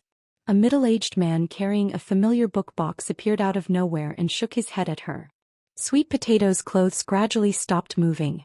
On the battlefield, everyone saw the man in red smile and then said, "Don't worry, I didn't kill all 500 Jinwu guards. I only killed 200 cavalry." After killing Mao Rou, the 300 cavalry ran away. Just by killing 200 cavalrymen. Inside the carriage, Mao Rui's old heart was about to burst. The 500 Jinwu guards outside the city were the blood, sweat and tears of the Mao family for several generations. After Mao Rou took control of the army, she stood her ground against the objections of the masses and decided that the light cavalry should be heavy cavalry. The calculations, sacrifices and price involved in this decision were not something that could be explained in a few words. "You who had suffered 1,000 cuts, told this old man that you killed 200 cavalry." Mao Rui jumped out of the carriage and ran to hug his daughter's head in front of everyone. He didn't care about his face and sat on the ground and cried. Although Mao Rou was still a step away from the second-level Master Realm, everyone knew that it was 100 times harder for a woman to reach the second level than a man. However, as long as one stepped into the second-level threshold, the speed at which one climbed up the martial path was often shocking. Moreover, Mao Rou was the backbone of the Mao family for the next 30 years. Her death was no less painful than losing 200 cavalry or even more painful. A family, if they wanted to continue their good fortune, they still had to rely on 1 or 2 children who could stand up and support the family. How could Mao Rui, who had to send off his children, not be heartbroken? During this time, there were a few strange and playful looks from people like Lu Wu who knew the dirty inside story of Dunhuang. Mao Rui was addicted to sex and didn't care about sex. He was mocked as a fish in a book about sex. Mao Rou was over 30 years old and still hadn't married. It seemed like the father and daughter were having an affair. However, after the teasing, Lu Wu and Tao Yong tacitly looked at each other and saw the worry in each other's eyes. The anger of an ordinary man wasn't worth mentioning. However, when this martial artist was close to the first level, no one could underestimate him. Why did the Beimeng Jia family spare no effort to hire and support these people? Wasn't it because they wanted to intimidate the weak and subdue the enemy without fighting? For a lunatic like this who was willing to fight against 500 cavalrymen for a woman, Lu Wu believed that he would be willing to give away both his wife and concubines. As long as that blood-stained young man took a liking to them. Those Wulin uncultured people who were attracted by gold and silver were already scared out of their wits. They couldn't be compared to those clans who had formed a group and wandered the Jianghu alone. If they died, they would die in vain. No one would collect their bodies. Their weapons, banknotes, and secret manuals would all be plundered. This time they entered the city to fight for riches and honor under the premise that victory was in the bag, not to be a sacrificial lamb and throw away their lives. For a moment, the 70 to 80 people who were left after fighting with the Jinwu guards became restless, thinking of retreating. Some people who were friends with each other were on guard against unfamiliar faces. They began to whisper to each other, calculating the pros and cons. Lu Wu had the demeanor of a great general. He urged his horse to rush out and asked, "Who are you?" Su Fengnian only looked at the old man who was howling in grief and said flatly, "Your name is Mao Rui. I know you." The fierce bow-bearing General Tao Yong suddenly shouted, "Careful." At the same time he knocked his bow and shot an arrow toward Mao Rui's head under everyone's watchful eyes. Some sharp-eyed bystanders thought that Tao Yong had lost his mind or wanted to hit someone while they were down. Little did they know that the arrow collided with something and produced a clanging sound. However, Mao Rui's head still swung back and one of his eyeballs exploded into a small ball of blood. Mao Rui let go of the woman's head and covered his eyes. His screams became more and more mournful. Tao Yong, whose eyes were red, gnashed his teeth and reminded in a deep voice, "This child can control 2 swords." Su Fengnian wiped the blood from the corner of his mouth. He extended a finger and twirled it. 2 swords flew around his finger like butterflies. He asked, "I'll stab him again. If you can't stop me this time, it'll be your turn next time." Tao Yong said nothing and neatly put away his iron bow. Su Fengnian easily drove his sword through Mao Rui's palm and pierced his other eyeball. He smiled and said, "Is my woman beautiful? It's a pity you won't be able to see it." He was clearly smiling, but looking at his blood-soaked red clothes and that distorted handsome face, it really made people tremble in fear. Su Fengnian was not in a hurry to kill Mao Rui. He returned his spring thunder to its scabbard and asked, "Who dares to fight with me? Even if it's a group fight, I'll fight all of you alone." This was not a joke that could make people laugh. This young man, who was originally regarded as a subordinate of the palace, was covered in blood and exuded a monstrous evil aura. There was also that almost invincible sword chi and blade intent. At this moment, countless ambitious and ruthless people of the older generation sighed with emotion. This was how a child should be. Chapter 546. At that time outside the city, the young scholar who could obviously control a sword actually pulled out his saber. After killing people like they were nothing, he stabbed the saber into the mouth of Mao Rui, who was lying on the ground. He twisted the blade and twisted it, not forgetting to say to the corpse, "Who asked you to brag?" Most of the Golden Knights who still had fighting strength completely collapsed and began to flee. Su Fengnian did not chase after these stragglers. He cut off Mao Rui's head and staggered back with it. He saw a clean and elegant man standing at the city gate. Su Fengnian remained silent and was about to unsheath his spring and autumn annals. The man blocked the sword and said calmly, "I am Su Pu, an old soldier of Bailiang. Before coming to Dunhuang, I was a kamikaze soldier of my friendly Ishan." The red-eyed Su Fengnian was slightly startled. He asked, "Su Pu, the governor of Bailiang's 12 light cavalry battalions?" The man knelt on one knee and said softly with a hoarse voice, "I am Su Pu. Greetings to His Royal Highness."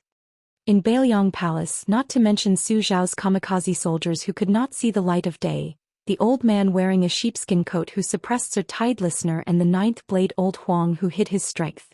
The next person was Su Pu, whom he had never met before. His identity was very special. He had once been a 3rd-rank official and had a similar position in the army as Wu Qi, who had taught Qin Jibao the war Immortal. The two men's reputations among Bailiang's 300,000 cavalrymen could be said to be on par. However, Su Pu's image was more of a scholarly general. As for why he later gave up his position and became a kamikaze soldier, it was destined to be a secret that no one knew. Su Pu's eyes were sincere and warm. He helped carry the box that had once contained the spring thunder saber and smiled. "Your Highness can rest assured and adjust your breath. Although I am not as heroic as your Highness, I still have some skills left. No one will be able to disturb me as we head north." The spring thunder saber had already killed nearly 200 cavalrymen after no less than 60 swings. It was trembling in its master's hands. It was clearly at its limit. Su Fengyan covered his chest and calmed himself down. He asked with a frown, will Uncle Su's identity be exposed? Su Pu shook his head. It doesn't matter. According to Li Yishan's plan, Dunhuang City was to be turned upside down. I had to show my face. Even if your highness didn't make a move. Su Fengyan slowly entered the city. When he heard this he sneered, at that time Uncle Su will collect Sweet Potato's corpse. Shed tears of sympathy? Su Pu's expression remained unchanged as she nodded. Sensing his murderous intent, Su Pu was vaguely displeased. She didn't even try to hide it. She said bluntly, does your highness care so much about these matters of the heart? Su Pu did not speak. After a long silence, they could see the eaves of the roof of the giant Immortal palace. Su Fengyan seemed to be talking to himself. If I cannot protect a woman today, even if I become king of Bailiang in the future and take over 300,000 cavalrymen, what do you think I can protect? Su Pu laughed. 20 years. The anger that had accumulated in his heart for 20 years was swept away. He laughed until tears came out. Su Fengyan turned to look in puzzlement. Su Pu put away his expression and finally showed respect from the bottom of his heart. He said with a smile, in the past, Li Yishan and Zhao Chongling had a dispute. Li Yishan said you could be king of Bailiang. Zhao Chongling did not agree and said Qin Zhibao was enough. There is no harm in having a different surname to hold the banner. Su Fengyan's lips jerked. It was difficult for him to squeeze out a smile. If not for the fact that he did not dare to waste the 2 Diana golden pill he had taken into his stomach and kept most of its essence in his Shuquan point, it was hard to say if he would have died in this battle. He asked curiously, then what does Uncle Su think? Su Pu narrowed his eyes and looked into the city. He said softly, in Su Pu's view, if your highness chose to stand at the city gates, the chances of victory were 50-50. But after entering the city, Li Yishan won against Zhao Chongling. Su Pu suddenly said, Li Yishan said that Wuxia would not rely on your highness because of family ties. Did your highness see him when he rushed to Beimang? Su Fengyan's expression was dark. Maybe I did not see him but he saw me. At this time the scene was so silent one could hear a pin drop. No one dared to accept the challenge. At some unknown time the Mao family and many other factions that had tried to attack Giant Immortal Palace were surrounded by other factions and had their paths of retreat blocked. Other than the Imperial Mending platform that was still calm, the Yuan family, the Duanmu family and others stopped watching. They moved out in full force. The mantis stalked the cicada, unaware of the oriole behind. What marriage, what many years of friendship, what was cold without the lips, what was more practical than eliminating the power that these traitors would bring? Su Fengyan looked at the boorish men of the Jianghu and sneered. You want silver? How much the Mao family gives you, Giant Immortal Palace will give you double. How about it? Su Pu smiled as he put down the bookcase and started to kill people. As the governor of the 60,000 light cavalry of the Bailiang army, when had he not killed people with his own hands? Su Fengyan walked forward with his sword and blade. The situation was decided and no one dared to stop him. He walked in front of the embroidered-robed woman and raised his hand as though he was about to hit her. She had tears in her eyes and did not dodge at all. Sweet Potato hugged the red-robed man tightly. He bit his lips so hard that the blood stained his lips. Su Fengyan only reached out and pinched her cheek. He glared at her and said, "You're about to die. Do you really think I can forget you? As a servant girl, can't you let your young master have some peace of mind? Let's take a step back and say as a woman, can't you let your man shelter you from the wind and rain?"